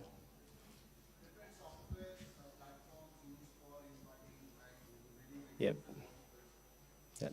Expanding technology into software, simulators, or the tools we used to teach or transfer knowledge to the teacher to students. Good. So I'll talk about a bit different. Our definition of EdTech is a bit different. So I'll go to that so that we'll be, understanding what is EdTech in our center. Then we'll talk about the research works happening in our department. The primary aim is to showcase that the work happening at our center, also attract the young students who are NPTEL stars here to join our department for master's and PhD program. That's the main goal. So for us, the education technology is similar to the technology, but use of educational theories that would help the pedagogy, the teaching process better, also to understand the learning process of the students. It is not using the tool only. For example, NPTEL is a good one, or I can use PowerPoint, or I can use any other tool to teach. That is not what we stop at. We wanted to understand how the learning processes happens. We don't use the end test or end sem exam only to predict the outcome. Learning happens is a continuous process. Everyone starts learning, and some students are able to achieve the goal, some students are struggling. So if you're able to understand the processes, what's happening, we would be able to intervene and give, do a better pedagogy or better scaffolding to can be given. So the idea is to improve the pedagogy, teaching learning processes with the help of education technology. That's a goal. So here we use technology to understand the learning processes. So the vision is to center to be the source of ideas and innovations in technology for education and pedagogy for technology enhanced educations. So technology enhanced education is a part, but use that to improve the pedagogy, teaching learning practices. So the center mission is to nurture research, innovation, outreach leadership among its faculty and students in the area of education technology that are critical to Indian context. So there is a lot of education technology departments, engineering education has been there around the world, but in India it is not there. IIT Kharagpur had it, the center kind of closed. So we have only one center in India, in IIT, having Center for Education Technology. So we want to work in Indian context. So this is the timeline. We stop at 2022. So I started at 2010 only as a PhD program. Then we added a MTech program in 2018. Then 2019. Now we have a 4 batch of MTech students completed, and we have 20 MTech students at present, and 45 PhD students doing PhD, and at least 30 PhD alumni are completed, working as a faculty in different universities, or in organizations, different organizations. So this is how we started. And there are mainly 4 main conferences which happens in education technology. The one is in the sense of international conference on computers in education, other conference focusing on learning science, international conference on learning science, or other conference based on the educational data mining. We were part of all these international groups, and all of these conferences has been happened at IIT Bombay at least once or twice. So this year we are having ICC conference will happen at IIT Madras this year. The second time it is happening in India. So we established a center, then started talking to the international organizations which offers these conferences or the groups. then we become part of the board of directors, board of members, executive committee. Then those conferences also came to India. So if you are interested, the call for people for the co-located conference of ICC, that's called T4E, is happening. I'll share that later. I think it's coming later. So that's the latest conference which happened initially. So we had T4E, ICC, that is all the conferences happen in India. It's all international conferences. T4E is our conference. Then again we did EDM in IIC Bangalore, and we had HiCALT, and we had ICC coming again. ISLS will be in 2027 at IIT Bombay. So that's a plan. So the department works in 4 trust areas. So I said that we are interested in understanding the learning processes. If I want to understand how students learn, what is the way we can do? We can conduct exam, that is NSEM. If I want to know how the student is learning, what is the ways to do?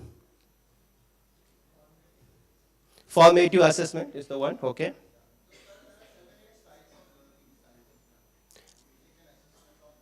Okay.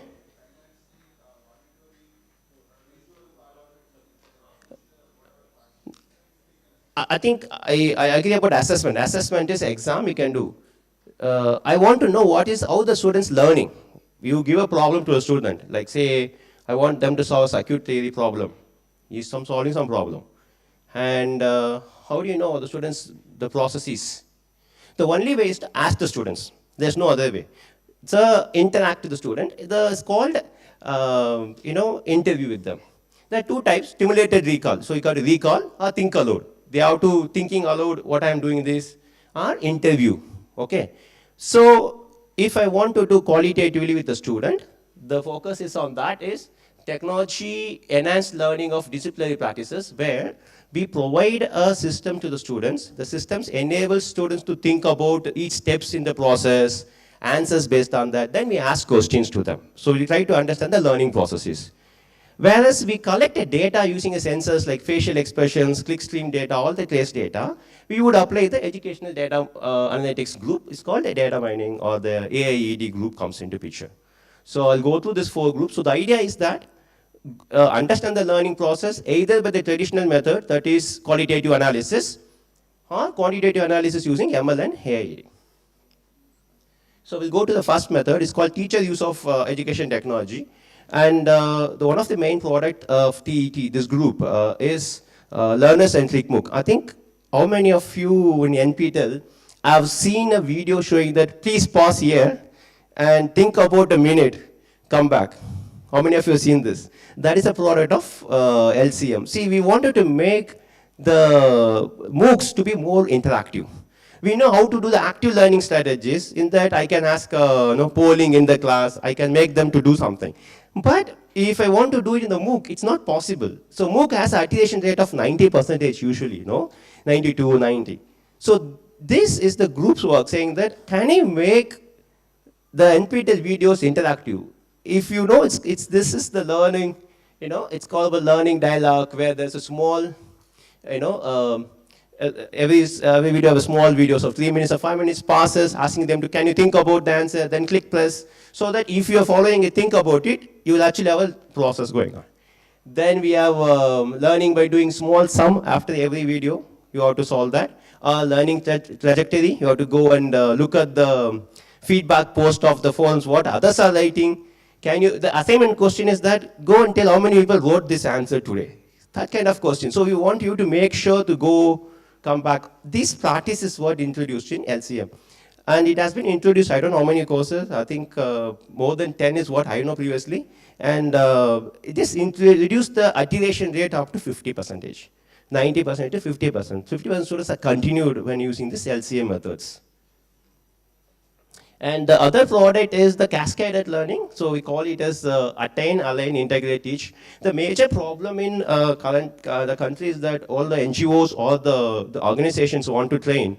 They cannot train all the teachers. I can train the first level of 10 teachers. That teachers have to get the knowledge, go and train the next set of leaders. So the cascaded learning is the issue. So there are a lot of issues to implement that particular process. It's not easy. I can say that we will train the 10 teachers, the 10 will go and train another 100. it would look like easy in the marketing, but in the teaching process is not easy. Not everybody will convey the same knowledge or same teaching learning process to the other teachers. That's the leaf node. So we created this model, attain, align, integrate, teach model. Here the learner will become a learning assistant. The learning assistant will have a co-trainer and the trainer. So the trainer is the person, then co-trainer, learning assistant. So they will go one step. And that's a whole model, and this is out of our teacher use of education technology group. So if anybody's interested, go and I can check it out, or we can connect us. So other tools, so the whole idea of teacher use of education technology is that we want to build the tools so the teachers can use it in the classrooms or to improve the teaching learning practices. Also, we want the teachers to involve in the design thinking.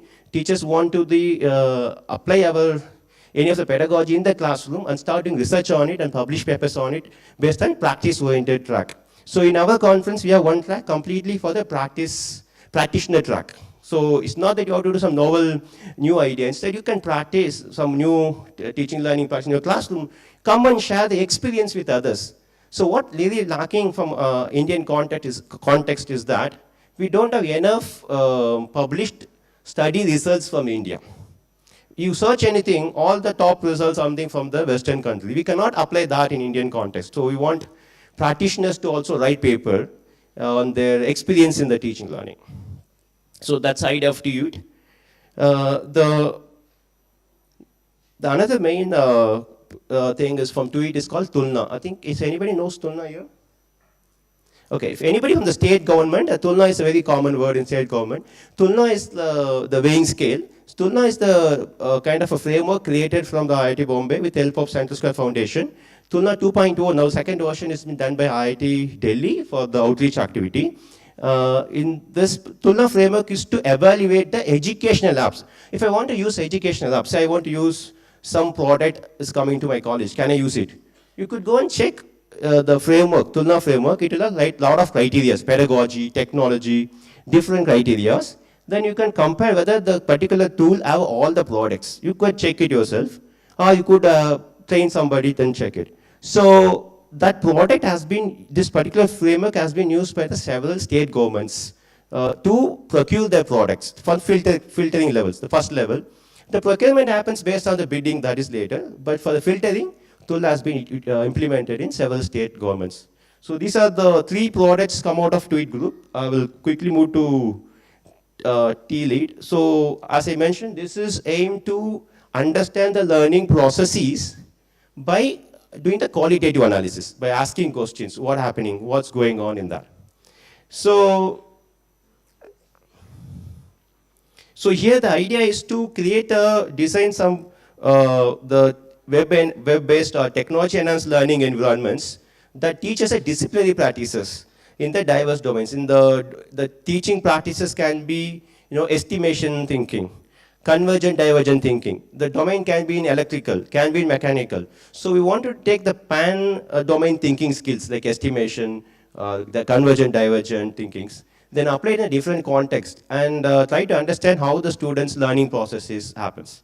To do that, first we come up with the system. First of all, we find out the problem in the teaching learning. This is basically driven by all of these are driven by PhD students. I was talking about all.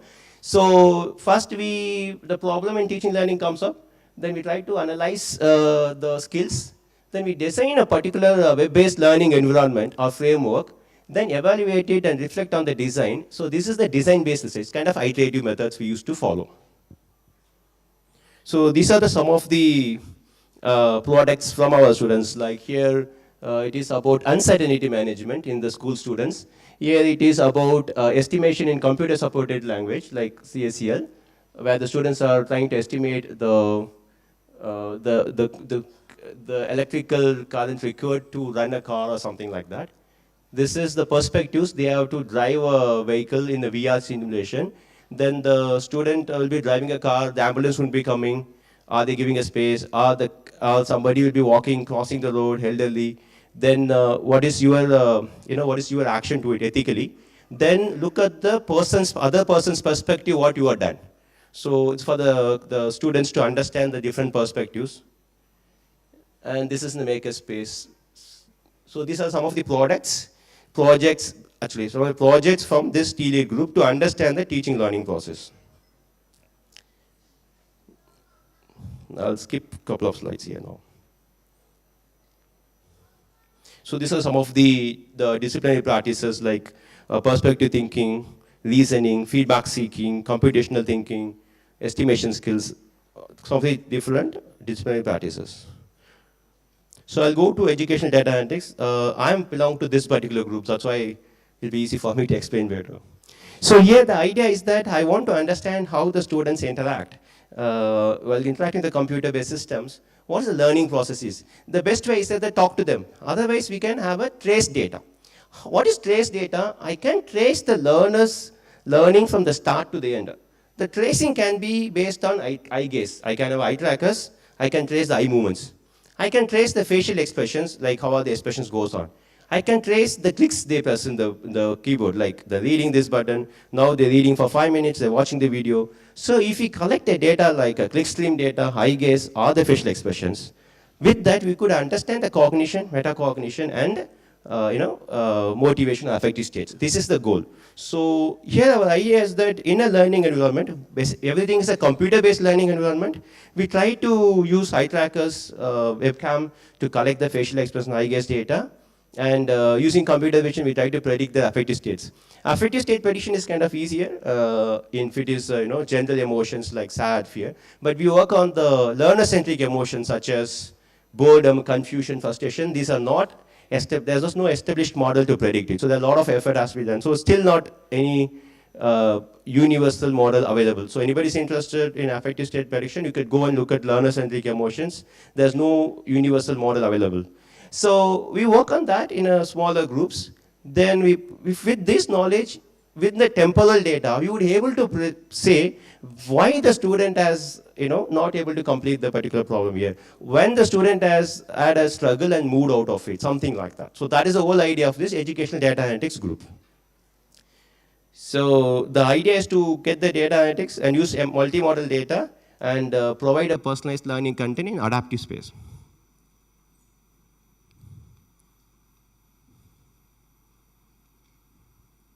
So I think I was telling the same thing, so just quick on. So to summarize, we use the different sensor data, students interacting, facial expression, eye gaze. We try to predict cognition, metacognition, affective states, and attention. That brings the student model. The student model will tell you what kind of feedback I have to give when, what kind of scaffolding is happening. Then we check whether this scaffolding has any impact on the learners. So this is the educational data analytics group. The last theme in our department is called exploration of emerging technologies. So what really happens is when students join our department, since we are education technology, there's no BTech in education technology there. Students from diverse department can join. Anyone with a BTech with a GATE qualification can join education technology. So we give them a training for first semester on basics in introduction to education technology, what is learning analytics, what is stats in EdTech. Then we give one particular tool, or the latest tool, for example, HoloLens, or 3D printers, or VR device. We ask them to come up with whatever the difficulty you faced or challenges you faced when you're learning. Can you create teaching learning practices to solve that? So it's called use the emerging technology and solve some of the learning issues you faced, challenges you faced. So the idea is to provide them with the emerging technology and ask them to come up with a new teaching learning concept. So for that, you just give some examples like AR-based GeoSolver and Combat or StereoChem or ER-based ones. Here there's a fostering computational thinking using smart home technologies, or generalizing trace-based SR using eye gaze data, or investigating learning processes in the VR by collecting the log data, or affective component by using EEG and eye tracker. So the students, when they join, within 3 months, they understand what is EdTech, give them an emerging technology, ask them to use it to understand the learning processes. That's the idea of this particular theme. So from within the emerging technology, we'll have some publications Basically, the conference publications, the project they do, immediately can publish in the conferences. And they're usually used for the showcases and outreach activities, for our department. That is like most of the students want to see the AR product and they want to look at it and they want to experience the EdTech product there. So I'll talk about the department culture. So we have something specific. I think very few departments have this. Since our department have only like 50 students and 5 faculty, every Friday there's a Friday meeting culture. And that's where all the discussion, all the future plan, all the students' project ideas has been discussed together. And the plan for the conference, plan for the, plan for the next semester. If you want to converge what happened in last semester, everything happens at Friday meetings. This is a very key cultural thing in our department. So it is for the students to come to face, meet everyone, talk to alumni, even alumni join, and interact and learn from each other. And we want to show that this department has a diverse background. If you see a student from biotechnology, from computer science, etc., from MPhil, mathematics and robotics and CS, MBA. So the students from different diverse background come to our department. It is not that EdTech, as I mentioned, EdTech is, there's no BTech in EdTech available. So what happens is that we have students from diverse background come here. They spend 6 months to learn about the EdTech concepts basics. Then they work on it. So this is to show the diverse background of our department. And we do a lot of educational trips to students. And a lot of fun, sports. Although the department is very small, and we're not competing with any departments at the IIT Bombay for the competition in sports, but we're having small sports group within the department. Yeah, this is to show that outdoor activities we do. So yeah, as I mentioned, these are the list of conference. We are part of it, and all this conference has been happened at IIT Bombay. We are part of the executive committees. So this year, ICCE and T4E is happening in December 1st to 7th at IIT Madras. If you want to attend ICCE deadline has been over, but you can attend T4E, that is a co-located conference. The paper submission for T4E is July 29th. So please check if you want to attend. If you attend T4E, we will make sure that you also can attend ICC. So we will, for our T4E participants, we will give you the ability to attend ICC for free. So if you want to attend ICC conference, you could check the T4E conference paper submission date and submit it now. So I think this is, with the aim I was thinking that a lot of students would be here to show that what are the career opportunities we do in our department.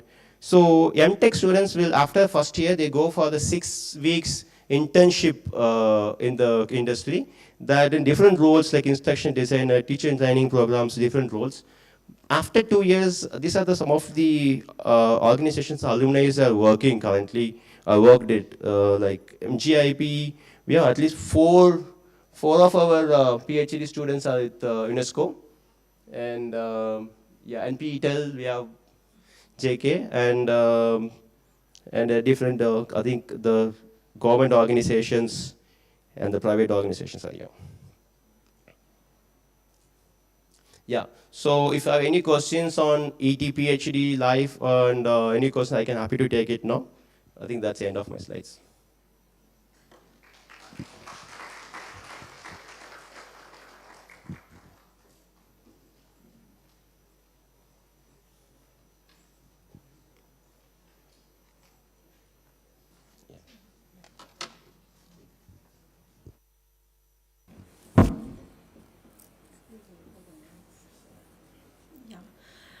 Thank you, Professor Ram Kumar, for your valuable presentation.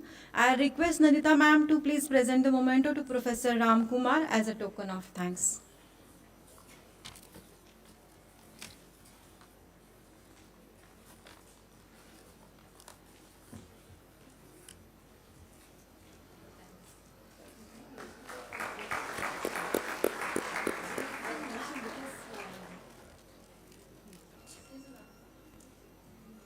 So I think the department has also had a history of college teachers come back for a PhD. If you can just quickly, because we have some faculty here. Okay. So the lot of, as IIT Bombay have the multiple ways to join, like TAs on the self-finance. Also college teachers also can join a department. I think it is common in all departments, but we have college teachers who leave the job and join our department, there's no age limit for PhD. That's the idea to say. And I've seen people who have joined as a CT category later convert, stay fully, all these things are possible. But we have a college teacher category. If you are around Mumbai, you could come once in a month for the, for the visiting a guide, and the CT category is a good option to do PhD. Yeah. Thanks. Thanks a lot. Thank you. Thank you, sir. Thank you, ma'am.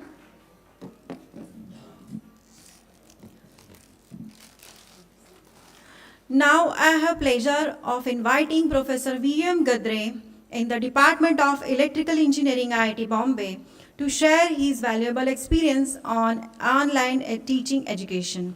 Professor V.M. Gadre has 30 years of experience as a faculty member at IIT Bombay within his involvement in teaching, research and administration. He has received INSA Teachers Award in December 2017, the Award for Excellence in Teaching at IIT Bombay in 1999, 2004, 2009, 2014 and 2024.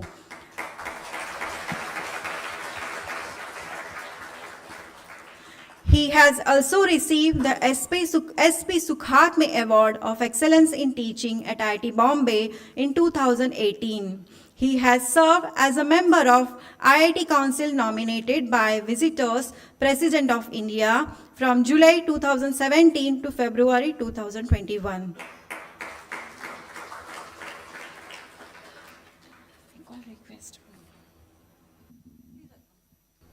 Please welcome, sir.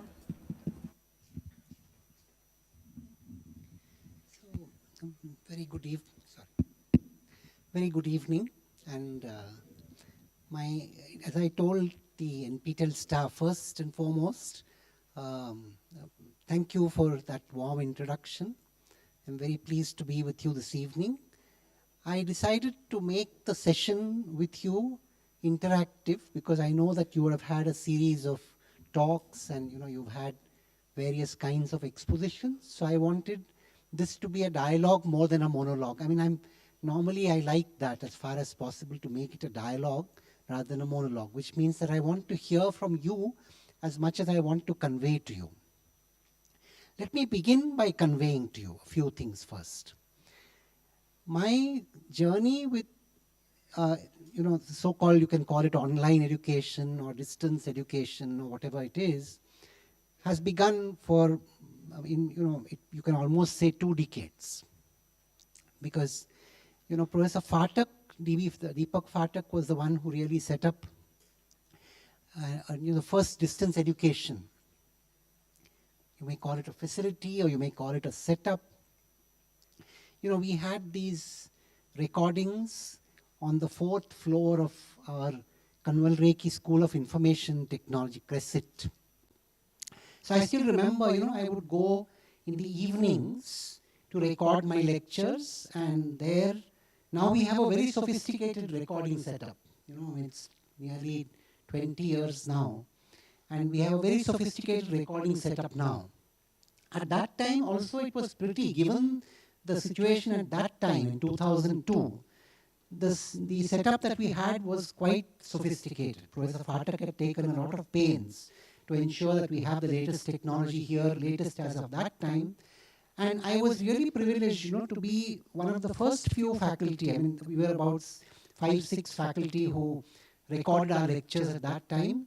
So I remember I would go and, sit in front of, in front of a mic like this, and then there would be a recording facility, and I would have to, because of my need to have somebody sitting in front of me, I would request that some of the students who are in the distance education course that I was offering on digital signal processing sit in front of me. So I said, I find it very difficult to speak to walls. So therefore I asked that at least a few of them sit in front of me, and I could think that I'm talking to them already, although they could not speak back, right? So However, at least the fact that I had them sit in front of me and I could see some live reactions made a difference. After that, we had this much more sophisticated setup in Crescit itself, the same building. And there, it was a more advanced classroom. In fact, then I had one of my regular classes being conducted in that setup where I could write and it could be captured and it could be recorded. So like I'm speaking to you now, I could write on a blackboard and it could be captured, right? So this setup was evolved, and there the whole, in fact, that recording might still be there.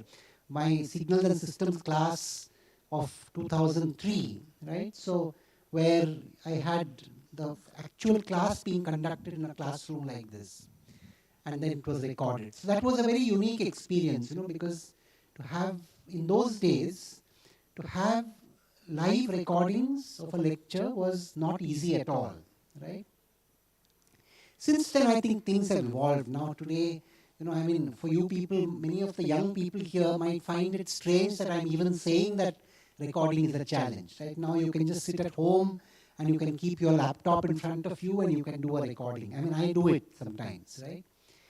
However, I still think that recording, the technology is definitely an important part of it, but the skill of communicating ideas is something that has to be practiced and has to be learned and it has to be grown, literally.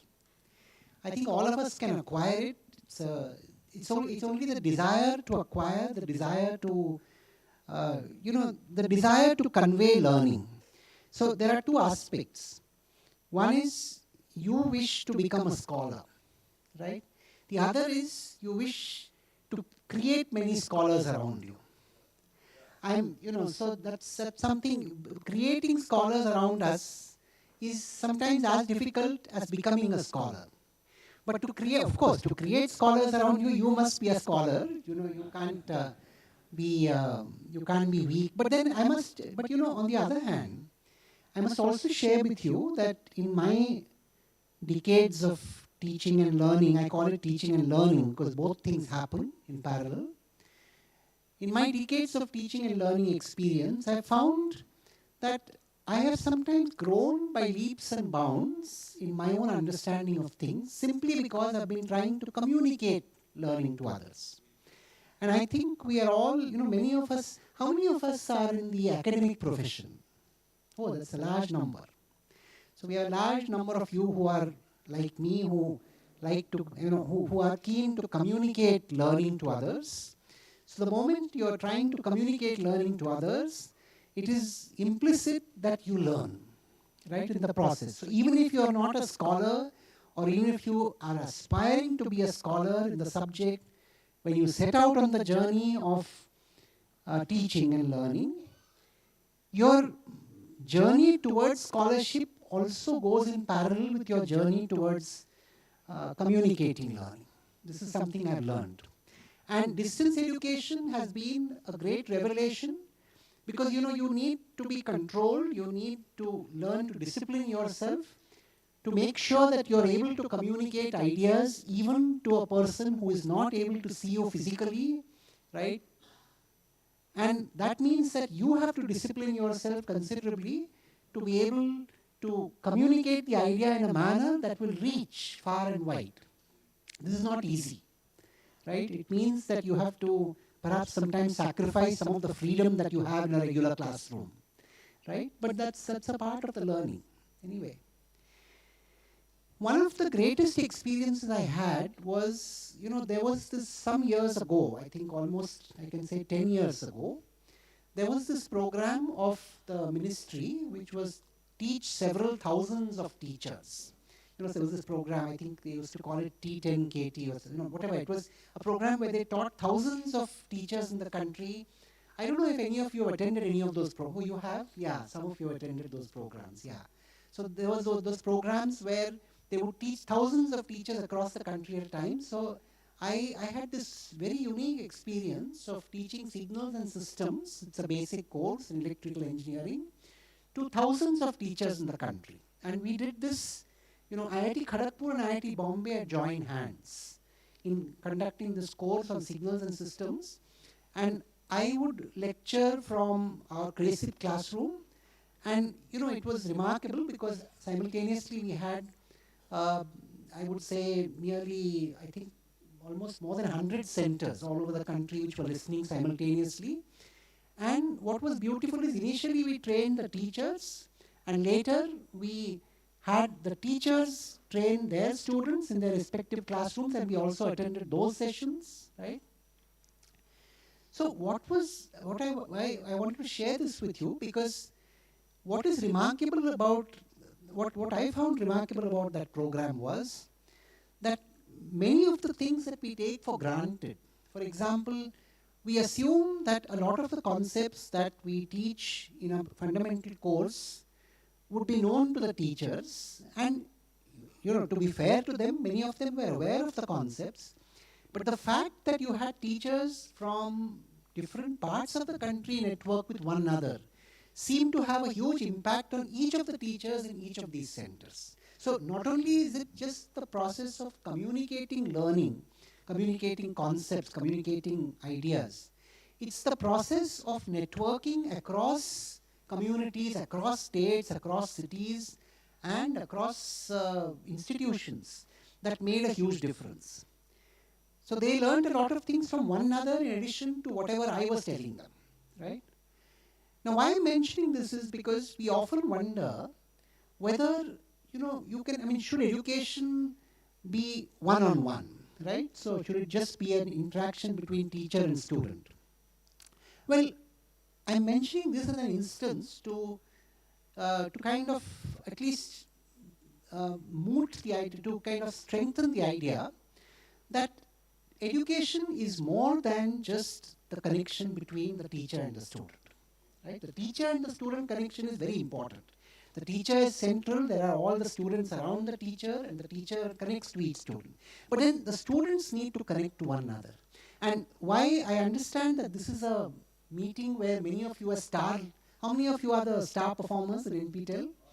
All of you are star performers in NPTEL, yeah. This is for Star Galaxy, yeah. So then, you have a very bright audience that I have in front of me. That's why, so I said, this was something that I would like to share with you, that when you have such bright people come together in a classroom, the effect of learning multiplies not simply because of what is communicated in the classroom, but because of what you learn from one another. So, the process and the possibility of peer learning is something that, to my mind, we have not fully exploited in our country today. In a classroom that we conduct, when we teach in classes, we still tend to think that a lot of the teaching should be done by the teacher.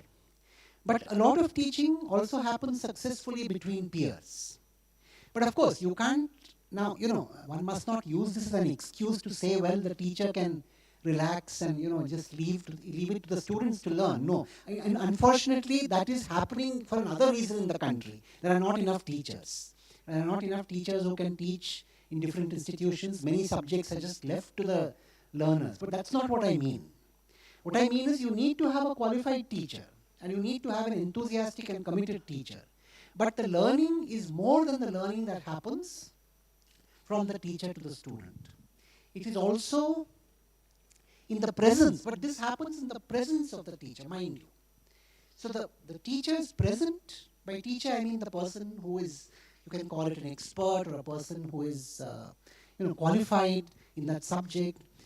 Now, that person is definitely there, and he or she faces the audience. But then, in his or her presence, is a group like all of you, star performers, who come together and who multiply the efforts of the teacher. So, of course, there should be a teacher whose efforts are to be multiplied. You can't multiply zero. But having a teacher can be augmented significantly if you also have students learn from one another. I'm mentioning this because all of you are star learners, all of you have performed have had stellar performance in your NPTEL courses. You have, of course, come here for a function, you're going to be felicitated, that's all very nice. But you should take away each other's contact, and you should continue to learn from one another. That is why I think you're here. It's not just to felicitate and say you're so wonderful. That's one part of the story. It is to set up this system of peer learning, a system by which we engage. In fact, that's one of the good things about IIT education. In IIT, a lot of things happen because of peer learning, right? You know, collaboration in addition to competition. In our country, just because of the size of the population, there is huge competition for any kind of resource. Want to get into IIT, humongous, frightening competition. Want to get into the NITs, there is, you know, again, frightening competition. Triple ITs, whatever, the national institutes. And even to get into the state institutions, so difficult. You know, it's only a few people, a small percentage of the population which really manages to get the best of education. But then, you know, my thought today, which I wish to leave with you, is a platform like NPTEL is one where we can strengthen collaborative learning. And we have to do it consciously. It just doesn't happen on its own, because you're all located very far from one another. You can't really, you know, meet one another very frequently. But on an occasion like this, when you come here and when you have physically talked to one another, you must find out ways of connecting to one another in the future and working out methods of collaborative learning, because that, I believe, will considerably enhance the effect of NPTEL, right? Beyond, of course, the assignments and the examinations and the certification that we give you, right? So this is one thought I want to leave. Now, this is my monologue. You know, there are several tools and techniques that we use in education. Professor Rajendran talked about educational technology. In fact, you know, we are fortunate in this institute to have this whole interdisciplinary program on educational technology, where they look at the whole process of pedagogy in a very systematic way. We are now going to do an exercise, right? So as I said, you know, I don't want this to be a monologue. I want it to be a dialogue. So we're going to do an exercise. You're all stellar learners. We are going to actually do a think, pair, share exercise right here. How many of you are familiar with think, pair, share? Many of you must be. Yeah, how many of you are familiar with think, pair, share? Think, pair, share, the technique of think, pair, and share. Okay, how many of you are not familiar with think, pair, and share? Oh, actually, a lot of you, actually, I thought maybe, oh, okay. All right, so then, okay, now I'll explain what is think, pair, share. Think, pair, share is a technique, a pedagogical technique, where we take a question, right, which has to be addressed, right? It could be something, a concept that you want to learn, or it could be a question that you want to answer. It could be a, you know, it could be maybe, you know, a research question. It could be a routine tutorial question. It could be maybe, you know, a concept that has to be communicated, whatever it is. But the idea is we require a response from the class, right? So we pose the problem or the question, and we ask each student in the class to think individually, right? Think individually. After that, we give maybe a couple of minutes for that, and then we do what is called pair. Now, pair literally means to have two people come together and discuss, but pair should be taken in a broader sense. I mean, if you start, you can have small groups, like maybe, you know, you're sitting, you know, in rows, so you can have 2 or 3 people in the row talk to one another. Okay, so pair really means in small groups you discuss whatever you have thought, right? And then you do a share. Share means the groups come forward and tell the class what they have thought about, or what answers they've come up with. So today our think, pair, share question is, how can you use this meeting that you're here for, you know, this meeting where there are stellar performers in NPTEL, to carry forward an endeavor in our country where we can have a much greater system of collaborative learning? So how can you expand your NPTEL experience that you've had, where you've done so well, into an experience where you multiply the efforts of many teachers in the country to communicate those subjects to others? Has everybody understood the question, right? Yeah, everybody understood. How many of you have not understood what I've asked you? I think everybody's understood what I've asked you, right? Now we'll do this think, pair, share exercise. So we'll do a think for 1 or 2 minutes. Means each of you, I'm sure you have a pen, paper, something. So, you put down your own thoughts on it for the next 2 minutes, 2 to 3 minutes, right? Then we'll do a share where we take about 4 or 5 minutes to discuss in small groups. So my recommendation is on each row, I suggest you divide the row into 2 parts, and the left part and the right part can discuss with one another, okay? And then we'll have a share round where I request at least 5 or 6 groups to come and share what you have come up with. So let's begin the think round, right? So take 2 minutes or 3 minutes and put down your own thoughts on your paper and so on.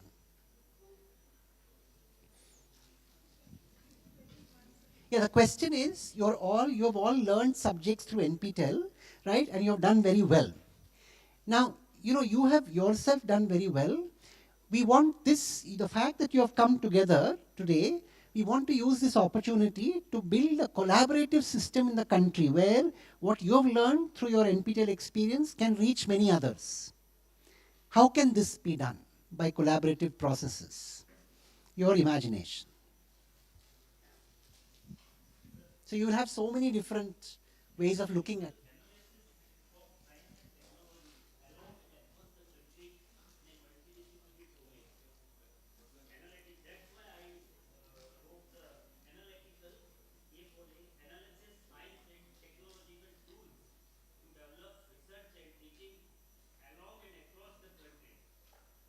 These are your thoughts, or? Okay, no, so my suggestion is you write down, right? You write down and then, you can discuss. So we'll do a think, pair, share. So you first write down, then you have discussions in half the row, and then we'll have the groups come forward and share. So take 2 or 3 minutes. So the think round, you should not talk to one another. You write down your own thoughts, otherwise you will not be able to participate. After that, in the pair round, you discuss in small groups, and the share round, we'll have people come.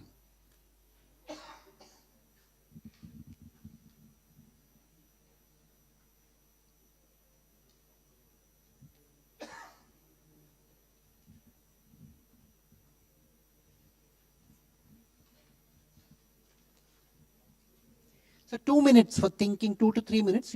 So don't discuss among yourself during the think round, right? You write your own thoughts, because each of you should put down otherwise you'll be influenced by other people's thoughts.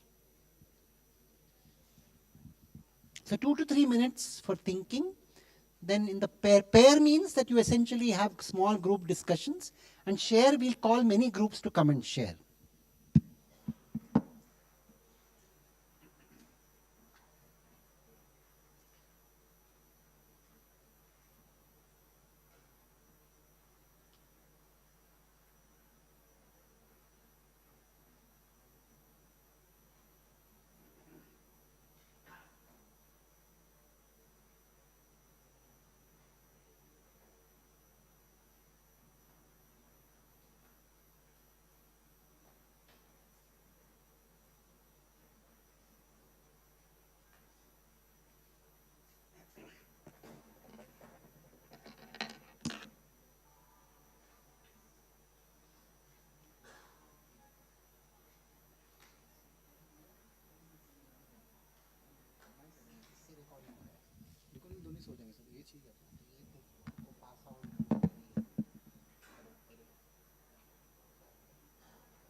Hello.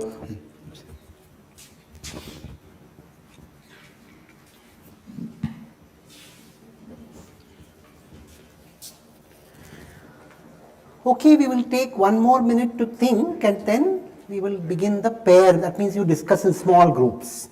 You discuss half the row, right? Half the row and half the row. And come out with some common thoughts from your group.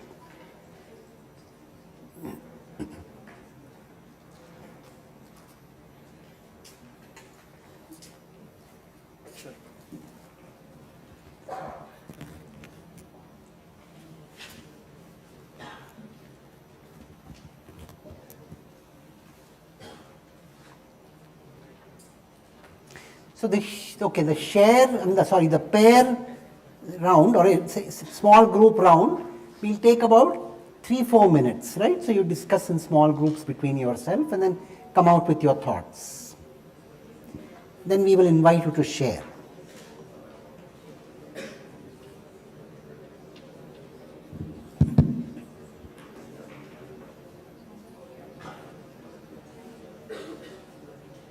Take 2 to 3 minutes, 3-4, let's say 3-4 minutes, 4 to 5 minutes to discuss in your small groups.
So how many groups are ready to share?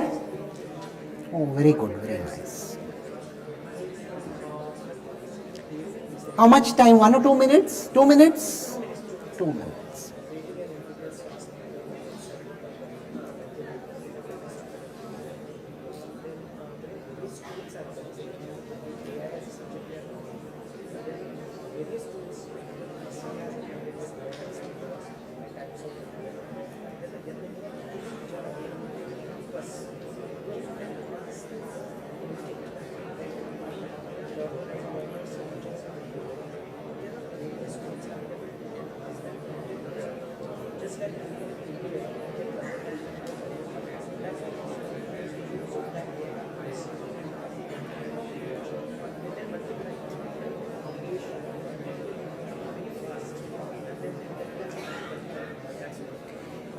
How many groups are ready now? Okay. Well, let's start with that group. Come. Okay, come. Or maybe, yeah, why don't, actually, we can pass the mic there itself. Yeah, it's better. You pass the mic, okay, he wants to come here, fine.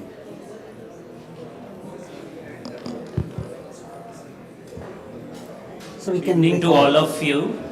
I wrote one hypothesis, whatever the sir asked to me, analytical, Let's because listen it to is him. only 2 minutes, analytical skills and tools behind natural sciences of knowing works, जानने वाली क्रिया, by scientific practices and implementation of the skills and technology, not specific to our country, not for jobs and personal achievements.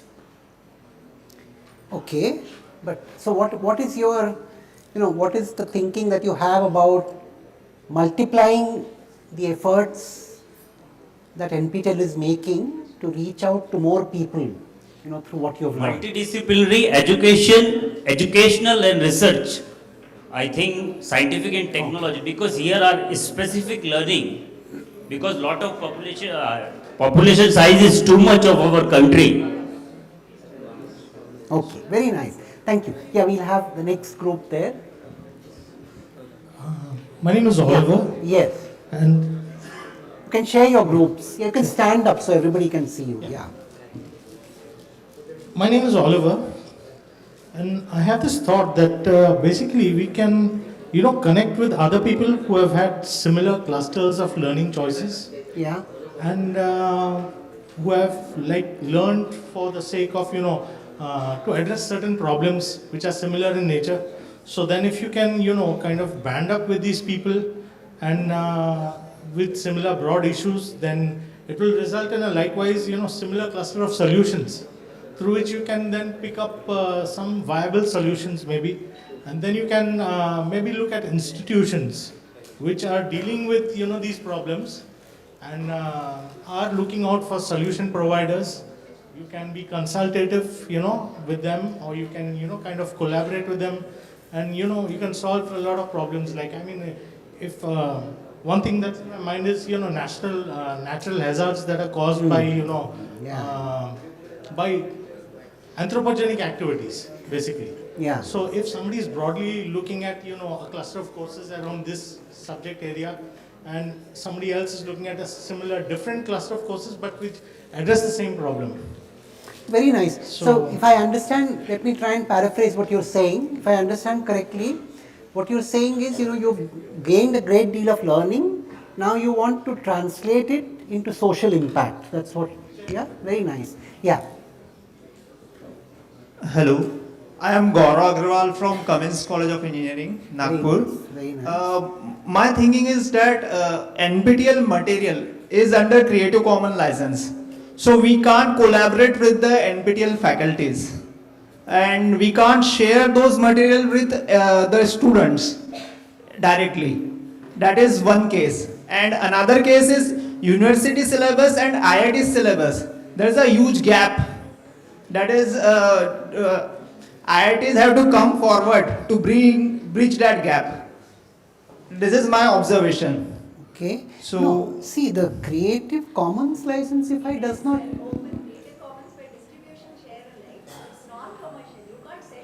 Yeah, you cannot sell, NPTEL material. In fact, NPTEL, the whole purpose of NPTEL is to, let education spread, the light of education spread.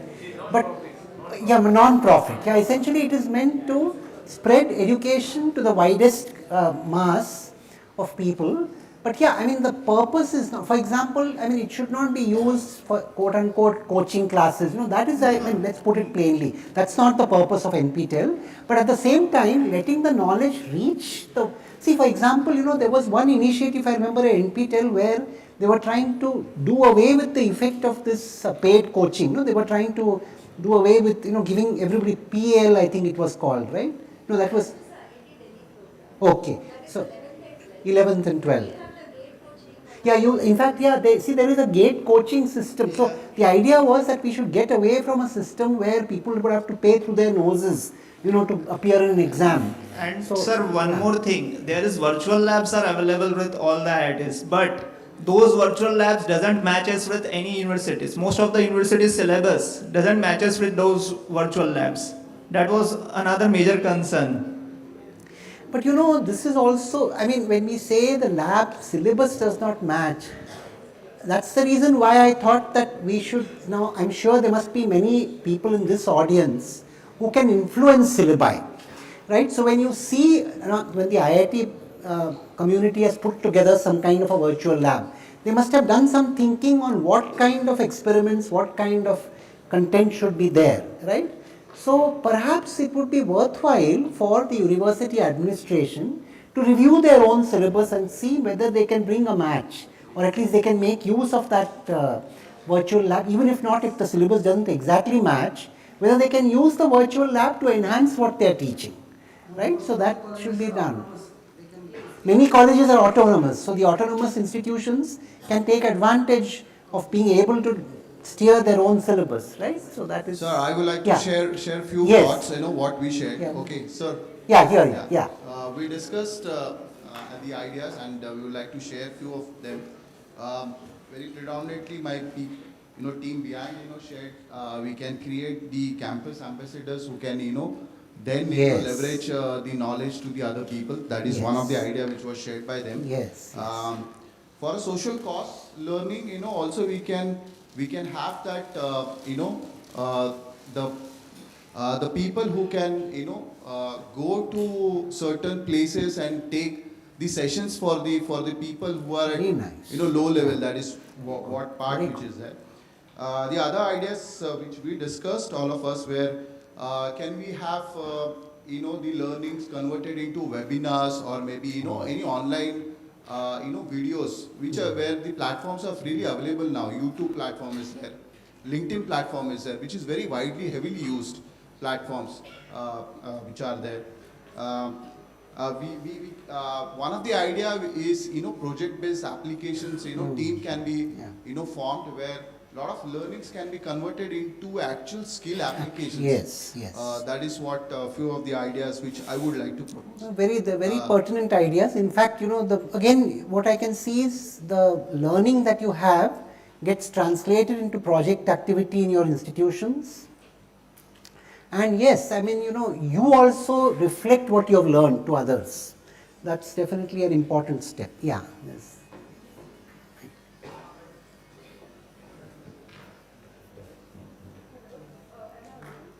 Speaking. No, the mic is off. Hello? Yeah. Yeah. So my name is Apurva Kothawde and I'm from DS Pune University, Pune. So as a group we discussed some of the ideas. So we also have a student in our group and she suggested a lot of ideas for like a global peer study group and collaborate with, so in continuation with what sir said, collaboration with foreign joint project kind of a thing. And so just to add with also what someone over there said that to convert this learning from this course, maybe NPTEL can itself provide a platform where I, for example, did a course in vulnerability studies which is interdisciplinary. I can connect that to my discipline of psychology and maybe that will create some more insight, like just a connecting dot kind of situation which will create a new, something new basically, which will be my contribution and something will come out of that. And this can happen for anything. She's from mathematics and we were discussing how Bayesian brain and cognitive and computational neuroscience, so everything is very interdisciplinary. So some platform where we can bring out that dots. And secondly, for example, right now I'm here and all of the stars are here, but it is practically not possible maybe for me to reach out to everyone. Yeah. So maybe NPTEL can have a directory of, say, these were the stars for this event and these are the courses which these people have done. So someone over there said that band of people can come together. So for me to be able to know ki this person has done this kind of a course. Yeah, you can reach out to the Yeah, person. so if NPTEL puts that directory out there publicly, then maybe I can reach out to people's profiles and see what kind of specializations and domains and interdisciplinary areas they are working in. And So do we have such a directory of stars or something like that? Perhaps it's worth thinking about. Yeah. Yeah, because of the organization. But then the name of courses maybe. But it is there, something like it is there on the group now, means our site, NPTEL site, we can see which type of... Yes, she's saying... Data consenting to it, we take it down, we put a blank thing there. Okay. Beyond that, anything becomes privacy, so we have to be careful. Yeah, the privacy laws. But what you can, maybe subject can be shown. I mean, The star subject is shown. She's asking about current term, if I enrolled to a course, who amongst this group has enrolled to that? that has privacy issues. But yeah, I mean, at least, so I understand the spirit is very good. What you're saying is that I would like to connect it to my discipline, and perhaps, if you could reach out to other people who can connect, well, that input can be taken. So but what's happened now is we have 3 WhatsApp groups. I don't know if you're there. So we have 3 WhatsApp groups where we have some 3,000 stars supposedly in those groups. And then now people ask, I'm here, you're there, have you registered, have I enrolled? So I'm seeing that going. If there is some synergy happening there and you're able to connect, that should be fine. There are some smaller groups I'm seeing coming out of it also. So maybe, we can... So maybe we can share the WhatsApp group information, right, to the... Now that you said that there are 3 WhatsApp groups which have been created now, this is what she is mentioning, that Be very useful. of information which is available at one particular slide where all the students are coming together is what we are looking at now. So knowledge sharing is huge today. What she is trying to propose is that can you have one platform where the consent is taken from the data privacy point of view, and you say, okay, that I am consenting, to share my knowledge with others. anyone who would like to connect with me can get connected. That's what the platform which is proposing. It's a point worth taking. We have to work out, because it's a large scale issue of privacy issues. Once they can be worked out, I guess we can think about what can. But this point is definitely well taken. I would like to address this issue. And there also another talk. Course Just a in minute. IIT Bombay. We have another talk now. No? As Ram sir was showing that. Design of learner-centric MOOCs. I did completed that course. Sir mentioned in previous slide. In that they have tried about the discussion forum where peers can interact with each other, and so in any NPTEL course, IIT Bombay already have that platform. In IIT Bombay X, I did completed that course. Again, same course was offered in NPTEL, and they have utilized that platform in very good manner through the discussion forum, where your privacy is also maintained and you can interact with your peers also. So that platform can be extended for other courses also to discuss the issues in that course. Through our discussion, we found some solution. According to the National Education Policy new, they have introduced some courses which are humanity related or other courses, social science related. But engineering colleges don't have faculty on that domain. So we have created a basket for that each course, and now in our institute we are offering through the baskets of the NPTEL. You can choose any course out of these 4 or 5 courses, and if you got that grade will be transferred to your curriculum. In fact, in Pune University, electrical department has taken the first initiative to introduce MOOCs for a 2 credit. You can do NPTEL MOOC course for a 2 credit. Any course on NPTEL which must be of 8 weeks or 12 weeks. 4 weeks are not acceptable. So, and that is directly credits are given, and that credits first time it was very large hesitation from the all teachers community to introduce this MOOC course. But nowadays it has become a mature and everybody is knowing what is. So first time we reduce the criteria of giving the grades. 50% marks from assignment and 50% marks from final examination, and then give the credit. Nowadays, if you got a certificate, then only you will get that award. So now this is a mature. It takes a time to inculcate among the students, but definitely nowadays students are enjoying the course. No, that's very nice. So in fact, the fact that NPTEL has been integrated into the curricular offerings, I also happen to be on the governing board of some institutions, so I can see that they also take this NPTEL association very seriously. What I also find is they like to have their own professors associated with the MOOC. So, they have some, of course the students take the MOOC and they are qualified by the MOOC, but they also have some participation by their own faculty in, of course, attending that MOOC, and also perhaps augmenting what has been taught in the MOOC to the students who are taking the course under this kind of a framework. That would be a good thing to do, I think. I'm sure many of you are already doing this, right, where you augment what the MOOC offers by virtue of people who are also undergoing live interaction with the students. So that's one mode of offering.Maybe we can take, I think. Yes. Good evening, sir. Yeah. Where is it? I'm Dr. Sripasari from Ajinkya D.Y. Patil School of Engineering, Pune. We have discussed regarding this, how to outreach this, whatever we had discussed, learn during this NPTEL course. Probably we go for research collaboration, particularly for robotics subject. To be honest, sir has given a real practical insight. Instructor, and probably this we can ask students to implement whatever extent they may be able to do. If they able to take the course directly, probably live interaction will be there in between that course. Really, it's wonderful. They can ask whatever that practical difficulty they are able to face, particularly for final students. That will be much more helpful to them. Real life experience will be there, and probably this robotics subject Professor Arun, they have done wonderful insight, practical demonstration they have given. I think this will be help, and if they are able to do that, well and good. If not, live instruction will be there. Probably.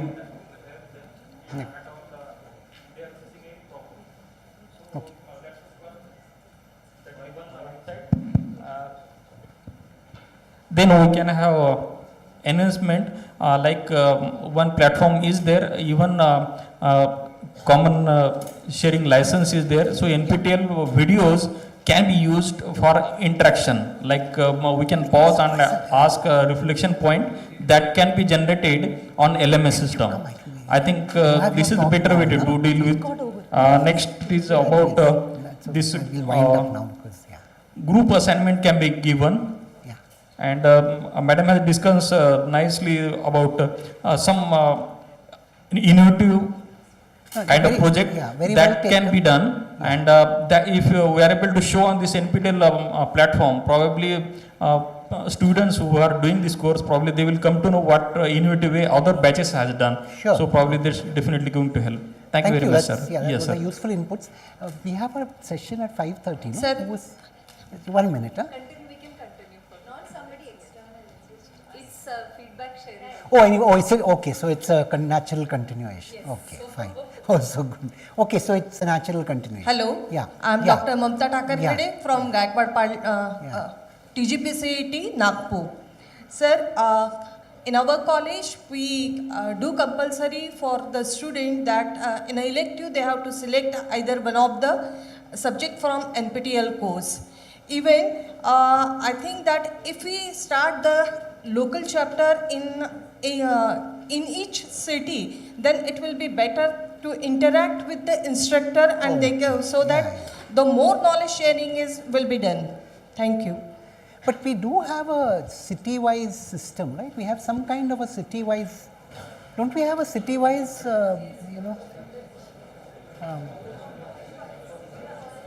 Bharti, do we have a city-wise system for NPTEL? I mean, colleges have. Okay. So you are suggesting that we have a learner group city-wise. Is that right? You have local chapters. So you are suggesting a learner group. Yes, sir. That's a very good idea. So that can be, in fact, maybe Nagpur and Pune at least can take, because these are big cities where you have NPTEL. So you can take the initiative, Nagpur, Pune, which other, at least in Maharashtra, I know, which other places. You know, Nagpur, Pune, I know has a lot of centers. Aurangabad maybe, or no? Then which other places? In Amravati, yeah. Nashik, yeah. So these places perhaps can take the initiative of forming these learner groups, right? So maybe how many people are from the Nagpur centers here? So you should definitely come and make a Nagpur-wide. Nagpur can take. Pune, how many are from Pune? Yeah, so then you people can take the initiative to form. And which other cities? Aurangabad? You can take an initiative, and then which, the Nashik? You can take. And Nanded? That is small, okay. Then Sholapur, Kolhapur? Sholapur? Yeah. Okay. Kolhapur? So then you people can form small learner groups in these cities, right? I mean, and Nagpur, Pune certainly can form, I think. You know, they have big enough groups. So if you set an example, the other cities will also take over and follow. And other cities can join these also, no problem. No, learners group in the city. So in addition to the local chapters, you have learners groups that will expand and enhance the knowledge. And other cities can also join you, the nearby cities.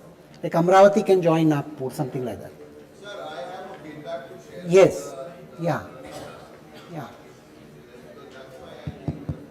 I would first like to thank NPTEL because it saved my 4 or 5 lakh rupees, because that's a courses which I have taken, which cost me just 30,000. So let me thank the NPTEL team that course which is there. I am from human resource and learning and development from the corporate industry. My few suggestions to you while you're designing the courses, for example, like I do a lot of that for 25 years now I've been doing. What I see is that, when there is an e-learning course which is getting designed, right, basically from the management perspective topics which I'm telling you, is that the facilitator and the content, okay, needs to be synced, okay, and maybe you can use a better platforms which are now available, okay, where you have the facilitator coming in front of the slides which is there, okay, and then the facilitator is facilitating, okay. That is first part which I would like to share the feedback. The second is that if you can minimize the content of the slides, right, which is there, okay, because what I'm observing is that there is too much of content on the slide which is going, right, and this is where the facilitator expertise should come out, that in the bullet points he should share what is that exactly he is trying to showcase, okay. That is the first. In between, I think you should add some of the examples with related to the topic which is are practical in the industry point of view, or maybe are getting used. Third, lot of case studies. I would personally have case studies in place, right, where I would try to understand that AI in human resource management, if it is there is one tool which you have suggested, how is that getting applied in the practical scenarios? That is the third part which is there. In my 24 years of experience, I have seen is that learning to chalo ho jata hai, okay, but the practical application of it is a big question mark. When I take talent interviews now, I see a lot of learning which is they are sharing, but when I give a case study to them or a situation to them, they are flat. So if after certain topics, if you can put certain case studies where the learning is getting applied in the actual scenarios, is what help a lot of learners like us which is there. The sixth part is that the attention span of the learners is decreasing now. Yeah. So I think you should focus on that part, that can we convert these learning videos into micro learning videos, which we practice in corporate quite a lot, right? We create short learning nuggets, right, which is the best practice now. And these short learning nuggets are then topped up by a lot of questions, quizzes, assessments, case studies, a lot of things which we do in an entire learning journey. This is what my feedback would be here. The elevation, the learning experience is very, very important, which you people are doing rightly, which is there. But the development part of it, right, the application of learning into a practical scenario is very, very important in today's day. And this is what at least I look at from that point of view. And I really thank NPTEL team for designing such wonderful courses. In my organization, I have made, we were doing an exercise that there were a lot of other courses which we were taking from other different, Coursera, Udemy, a lot of platforms which we were spending a lot of money. I did a lot of courses for last 4 or 5 years from NPTEL and a lot of other things which is there. I am now pushing that into my organization. So you will see now, I have a target of 300 people getting enrolled into the NPTEL courses. That is what I am doing it for the 11,000 workforce which I have. So that's what I will be doing. So you are saving quite a lot of money for us. Thanks to all of you. It's very nice. Hello, sir. Hello, sir. Since Professor Gadre is waiting, we'll start with the feedback after this, or would you like to sit down and... Yeah, I think so. I think there was a session. No, that's okay. There's a session now which is supposed to be there at 5:30. That's why I said So we now. I think let's have that session now. Whatever it was, 5:30. Okay, fine. Yeah. Thank you, Professor Gadre, for your motivational speech. And I request Professor Nandita ma'am to present the memento to Professor Gadre as a token of thanks. Thank Then you. we can continue. Thank you. Yeah. Thank you so much. Yeah, and this, yeah. Oh yes.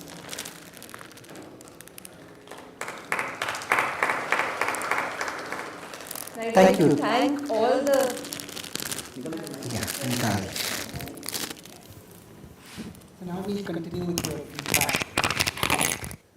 You can also continue. Professor Gadre has been there for our SPOC workshops and now this star event as well. So he's a part of our NPTEL family.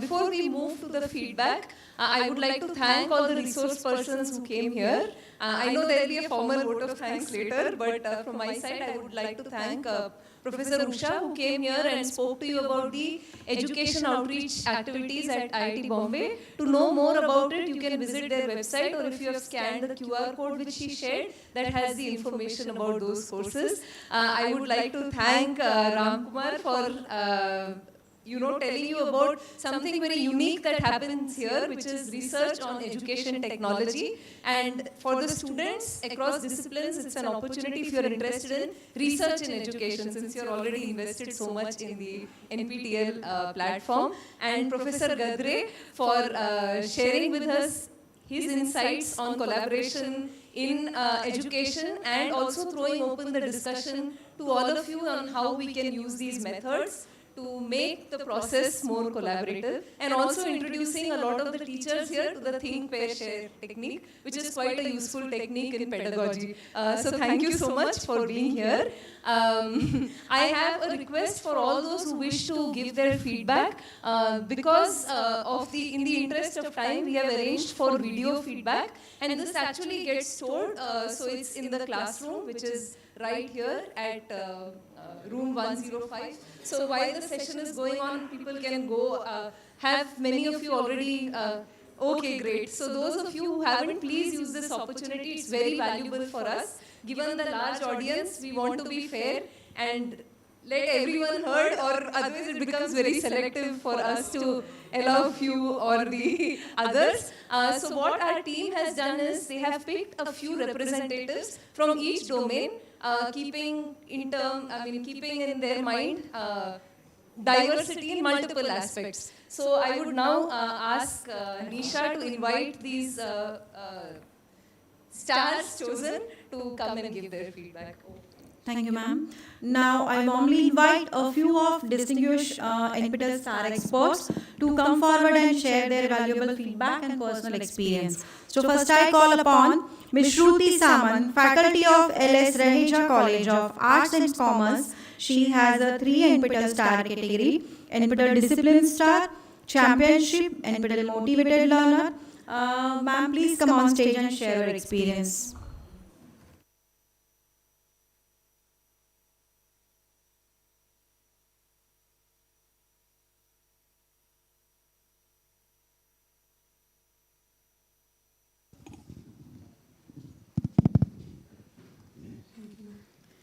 Good evening to one and all present here.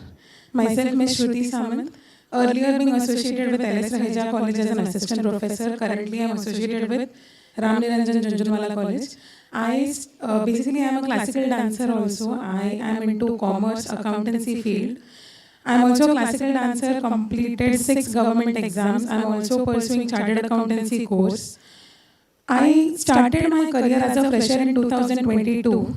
In 2023, the IQAC coordinator, our librarian, the spokesperson of NPTEL from LS Raheja College, Dr. Parita Desai ma'am, she told me that Swayam NPTEL is an initiative by government and we can go with the courses. We can also mentor students, and that was where I started. In the first semester, I went with only 1 course. Second semester, I went with 2 courses. Third semester, I went with 3 courses. And in this semester, I have completed 8 courses. I have been a topper in 7 out of the 14 courses I have done. I received 2 courses, gold medal in 2 courses and silver medal in 5 courses. I have also mentored many students. I look upon NPTEL basically I'll be going with many more courses in the future, and that's it. Thank you. Thank you, Shruti ma'am. Next, I invite Professor Vishwajit Patil, faculty of Dr. Baba Saheb Ambedkar, Marathwada University. He has 4 star category: NPTEL Discipline Star, NPTEL Believer, NPTEL Enthusiastic, NPTEL Domain Star. Please come on stage, sir, and share your experience.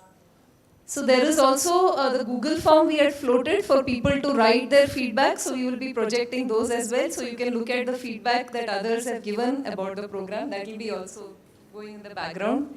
And those speaking also, please let us know how the NPTEL experience had an impact in your career in terms of both teaching, if you're a teacher, if you're a student, in terms of new opportunities, etc.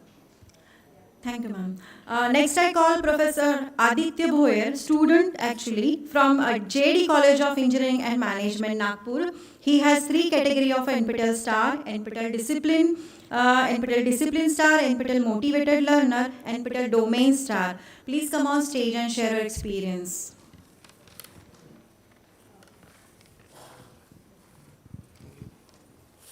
Hello.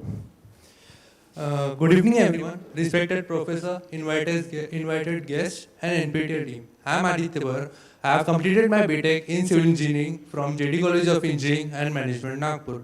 Today, I feel very proud to stand here at IIT Bombay, which is not just an prestigious institute, but also dream of every student, including mine. I am also proud to share that I have completed 3 NPTEL Star Domain titles and have completed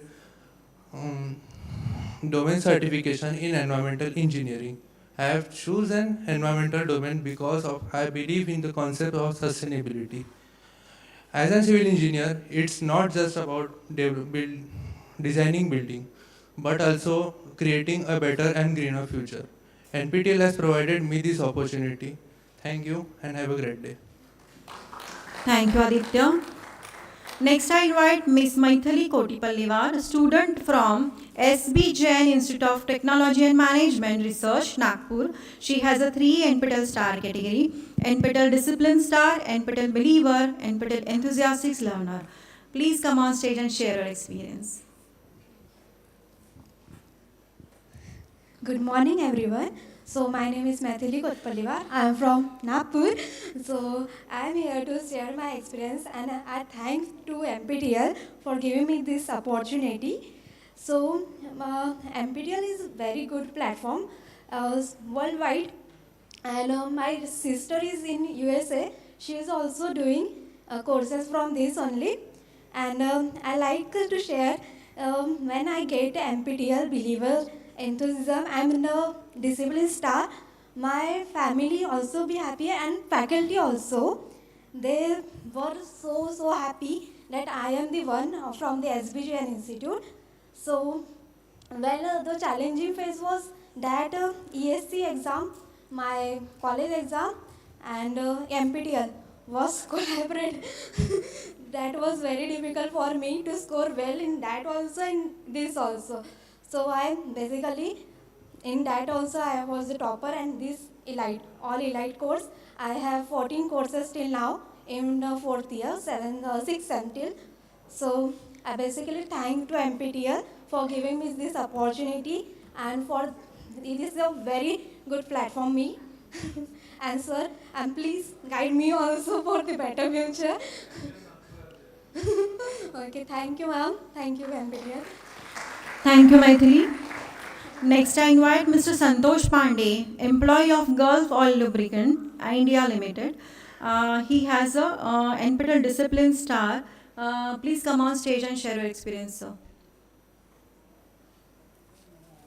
Next, I call Mr. Oliver Pinto, employee of Nilgiri Ecological and Sociological Trust. He has 2 NPTEL Star category: NPTEL Believer, NPTEL Enthusiastic. Please come on stage and share your experience, sir.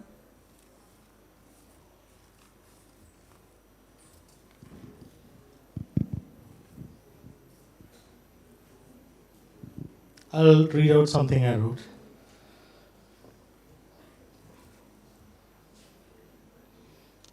First of all, I'm very elated to be here because it gives me a sense of pleasure, a sense of pride to stand here in IIT Bombay.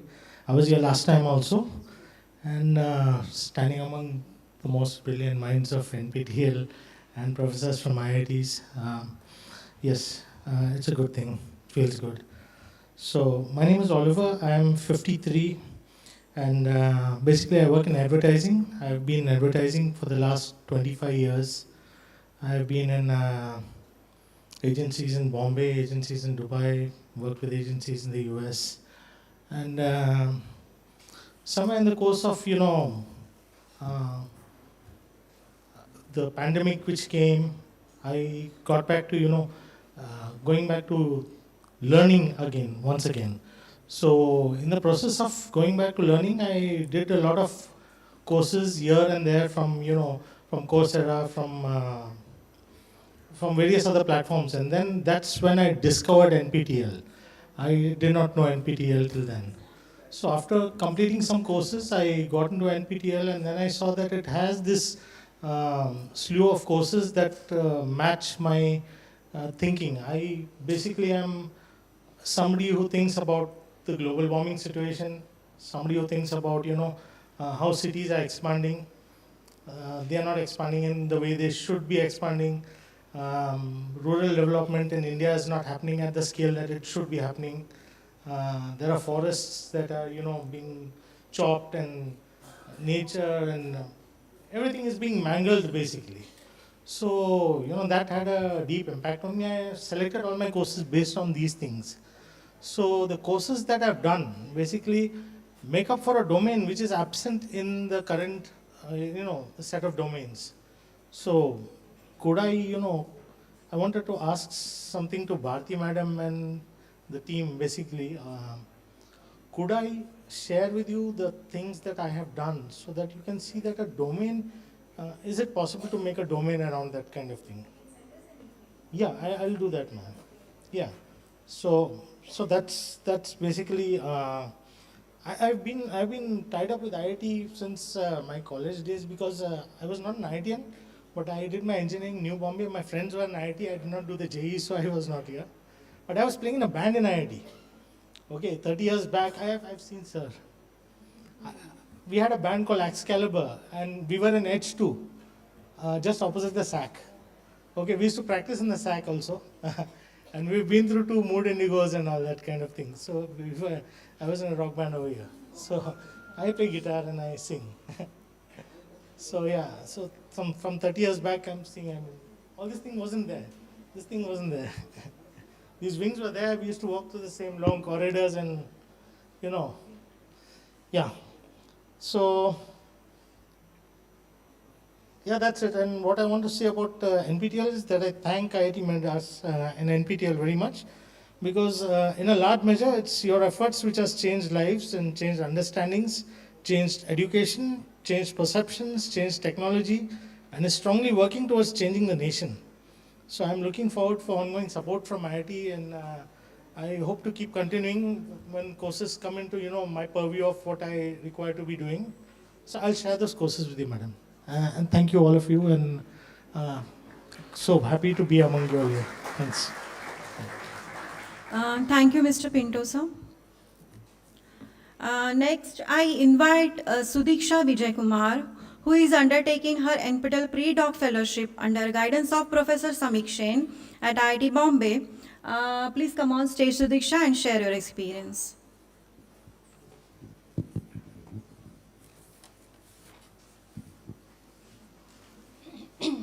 Good evening to one and all present here. So my name is Sudiksha Vijay Kumar. I am basically from Chennai. So NPTEL for me started as one of such mandatory courses that I'm supposed to take during my college days. But I thought I had to make best of the both situations. So I started taking up courses that aligned with my curriculum. So I'm basically a master's from, I'm a master's graduate in human genetics. So my courses that I have taken from NPTEL aligned with whatever that was with my curriculum. So from that, I started doing NPTEL courses. Then I started understanding more and more in regards to the field that I was in. Whatever that was lacking in my curriculum, I was able to understand more from the courses that I was taking in. And the professors who generally taught us, they would push us to think beyond whatever that was there in the curriculum as a framework. So that's how my NPTEL journey started, and somehow I started topping the exams mainly because it was interesting to me.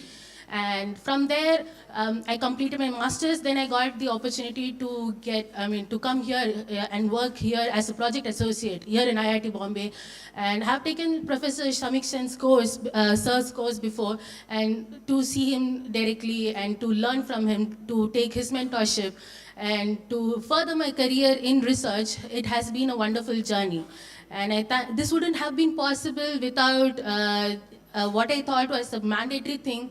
And now it has changed my career trajectory, and I am into research, and I'm into doing more things that I wanted to do as a promising researcher.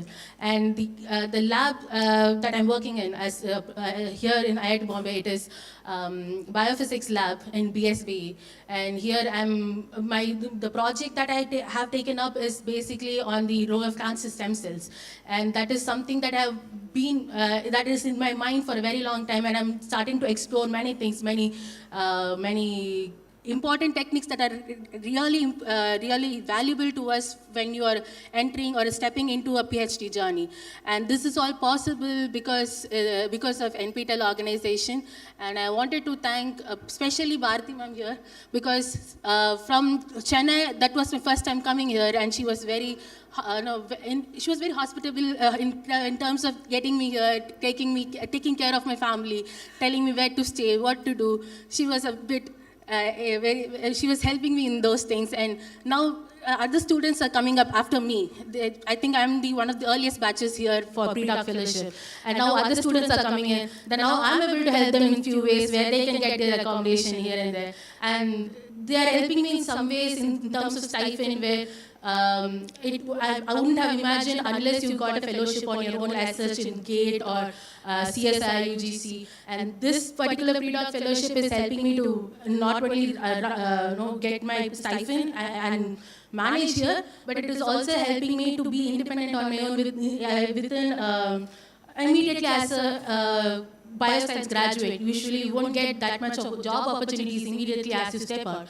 And that has been the journey that I've been through, and I'm completing my fellowship the next month, the coming month. After that, I'm looking forward to go and do whatever I can in the field of bioscience, and that's about it. Thank you so much. Thank you, Sudiksha, for your valuable feedback. What are thanks? Okay. So,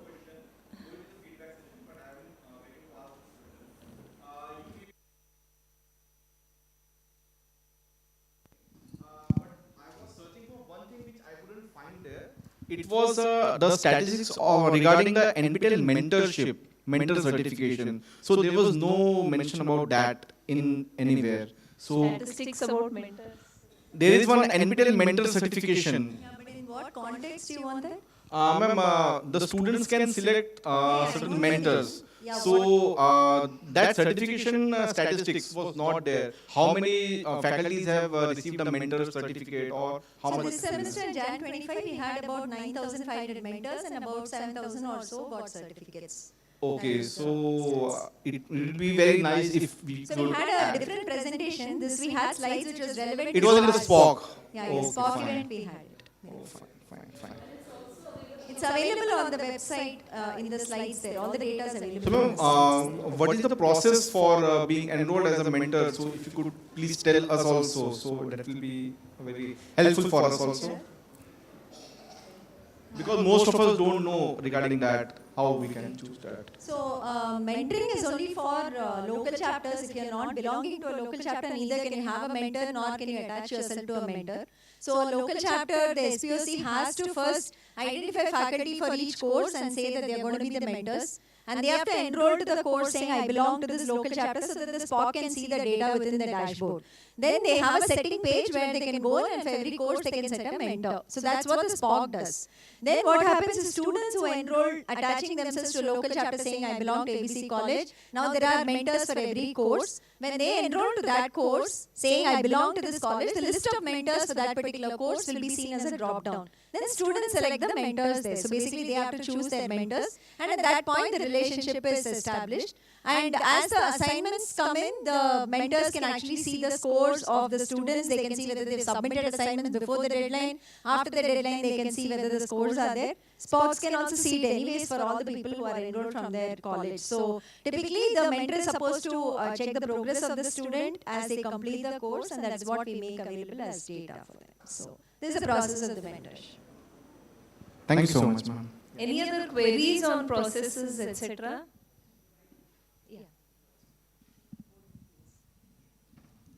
Yeah, this query is specific to that opportunity of fellowship which has been available, right? And we could see that wonderful that students who would like to pursue probably research, they have been made that opportunity available and they are utilizing it. Wonderful. My question to all the audience, may I ask? Yeah. So my question to the audience, if that fellowship research opportunity is made available to us, because there was a constraint of being in IIT, coming here in location for 1 year. Yeah. because of that constraint, many of the people who actually wanted to do research, and that also in addition to sir's that think pair session, that how you want to multiply these efforts, right? If you want to multiply this effort, and one of our colleague also said that probably taking this to the next level, we have to make that theory, what we are learning here, as a practical experience, and research opportunities will help us to do that, right? So my question to the all colleagues and all members here, if that opportunity is being made available, if that location constraint is removed, how many of us would like to actually participate in a research? There are many people, ma'am. So is that a possibility that we can think about it and remove that constraint? Because even I got the invitation, I studied all the project, they were so wonderful. But because of my commitment, I am in Pune, and other commitment, I could not come here, right? And spend that, even I would love to do that. Practically, it is not possible. The same thing I was discussing with Matt. She was also very interested, but she said, I cannot leave my job and come here. So is there a possibility, can we think about it and make that as an offline? Because NPTEL whole concept itself is actually online, right? So if that research opportunity is made offline or online mode instead of here, many people would be interested is what I guess. And we can think about it and see how it can work. That way they can contribute, sir, like towards research. And one of ma'am has explained that educational outreach, probably this could be the initiation or ignition of the research outreach to all our Indians. That's my request. So this also came up in the SDOC workshop. We will look at short-term maybe collaborations, but this is something which will have to be thought about. But it's definitely... Yes. Yeah. Good evening, ma'am. Good evening, sir. I am Komal Umre from Nagpur. Ma'am, I have small query. I have done domain certificate in data science. I would like to do in AI. So I found that there are like same subjects. So I need to repeat it again, or yeah, because some seniors asked. When we designed the domains, we didn't think people will do both. We were thinking they would either choose this or that, because that's why we did so much of an overlap. So whatever you completed as courses will be counted as the core there, and we'll say requirements are done. But you'll have to do that many weeks of 60 weeks in the electives part of it if you want to get the domain certificate. So you can't double credit, but we'll say, okay, core is completed if you've done the core courses as, say, electives or something else in the other domain. So we'll say that thing criteria is satisfied, but you'll have to still complete 60 weeks amongst the electives. All right. Thank you, ma'am. Thank you, sir.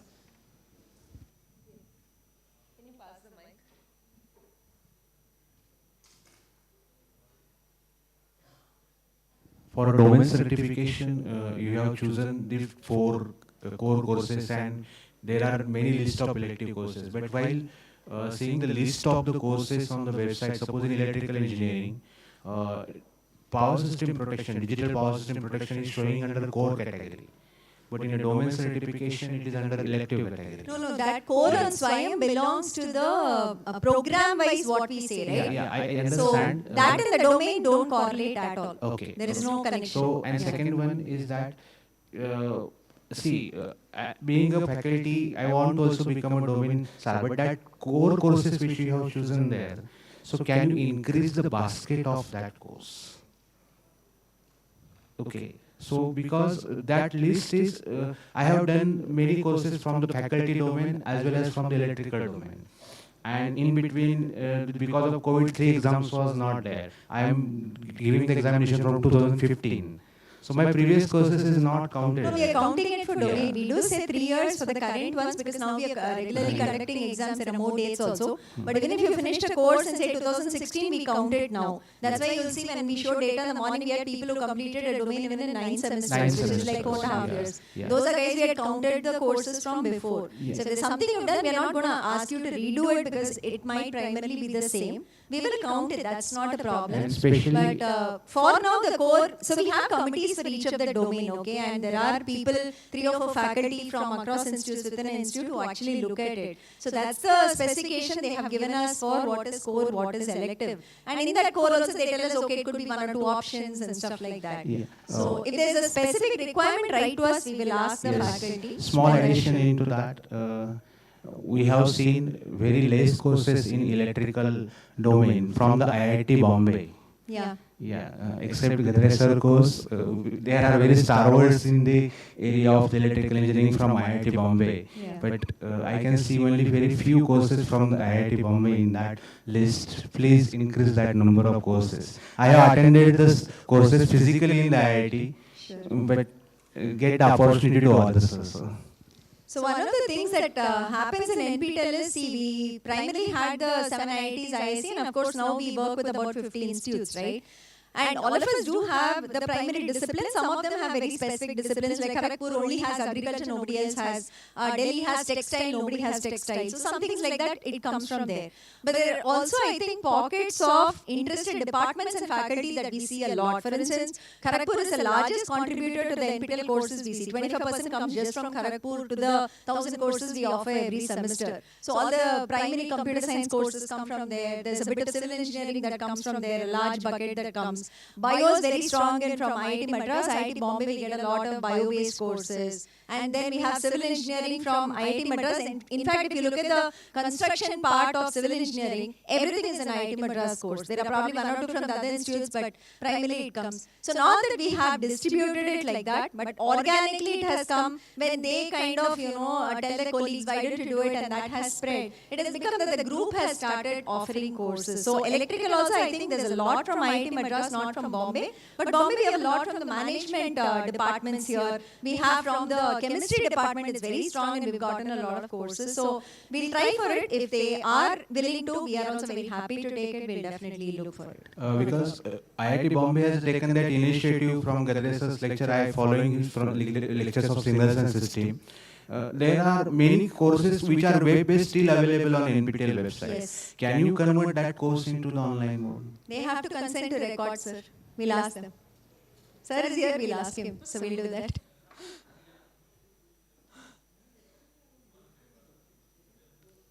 But not on the website, maybe, sir. Not as an NPTEL course here, not for certification. That we have only those wavelets and...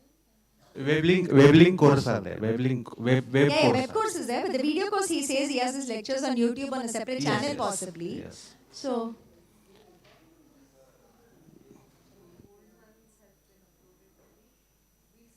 Okay.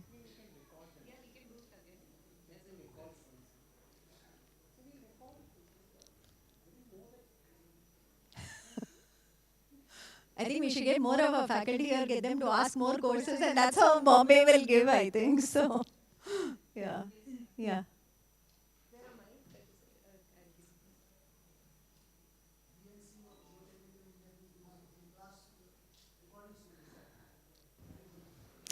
Good evening, madam. I am Dr. Snehalata Nayak from Solapur, sir, Bharat Ratna Indira Gandhi College of Engineering. On behalf of my students, ma'am, I just want to ask you questions. The first question is that I am from the biomedical engineering department, ma'am. So most of the students will be asking me, what is the importance of this NPTEL certificate, ma'am? Usually they are not useful for us, or something they will be asking such questions to me.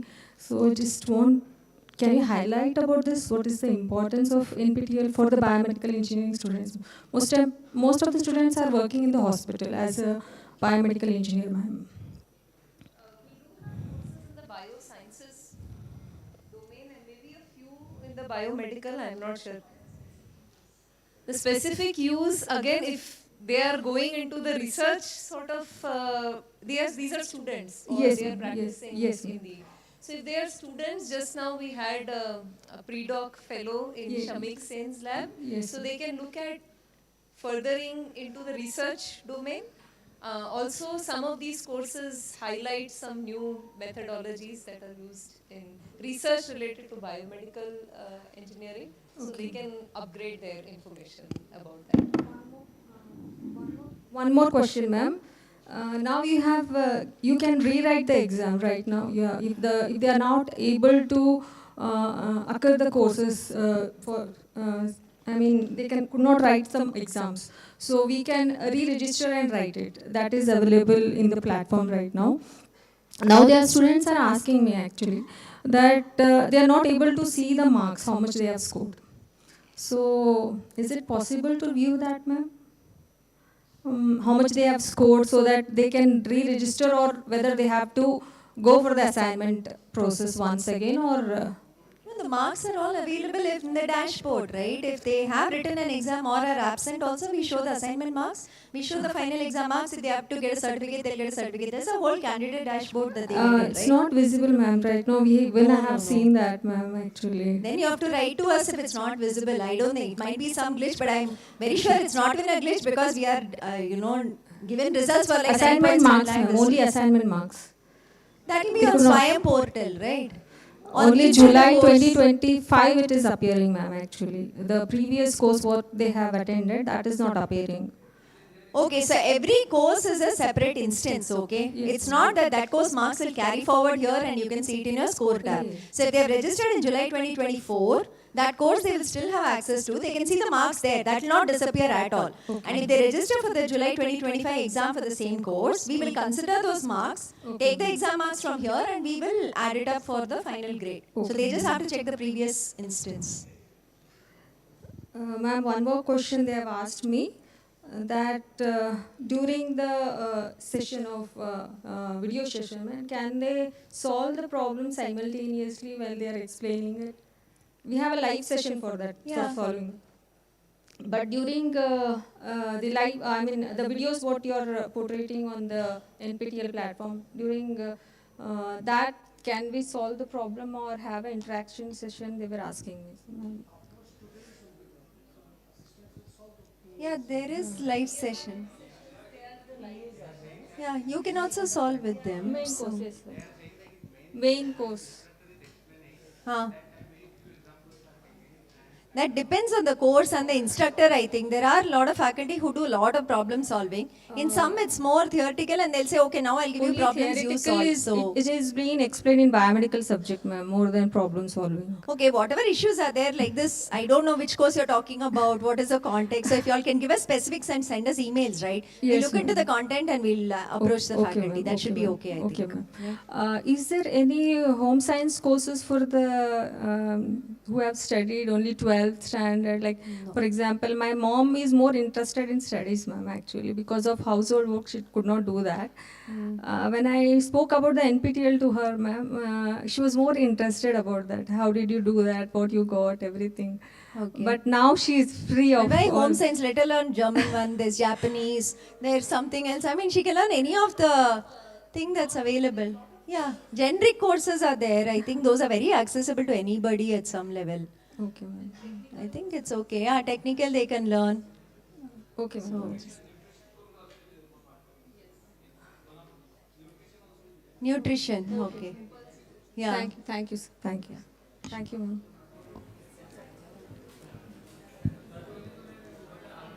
So I would suggest any suggestions that you have, please feel free to email us. And also, since many of you are not aware of the WhatsApp group, I would suggest to write to Nisha. You had sent them the Google form as well. So if you want to be added to these groups, No, please it's not write to- addition. Create a group and send them a link and say if you want, you that's get also added fine. there. That's better. That's how That's we did. okay. Because That's those fine. are full now. So send out a separate link which says if you want to get added, add here. A new Right? group you're New saying. group, I'm Okay, saying. fine. So I think one thing about collaboration is a lot of times when you are on these WhatsApp groups, you will see names. You would be at least be able to correlate some faces with the names, and that might improve the interaction that you have. So I would suggest we have a tea break at the now after this, and also there is a tour that we are arranging, a walking tour. So this would be another opportunity for you to get to know the other stars. So I again thank you all. A big round of applause for everyone who came here. And yes.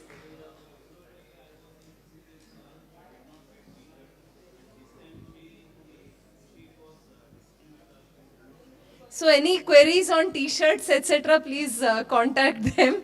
So we will ensure that, no, please, if you are entitled to it, you will get it. So please do contact the team. And thank you again for all of you that you came here. And I'll hand it over again to Nisha for information on the tour. Yeah, thank you, ma'am. So thank you once again for attending this special event today. I request to all NPTEL star, please come on stage for group photograph.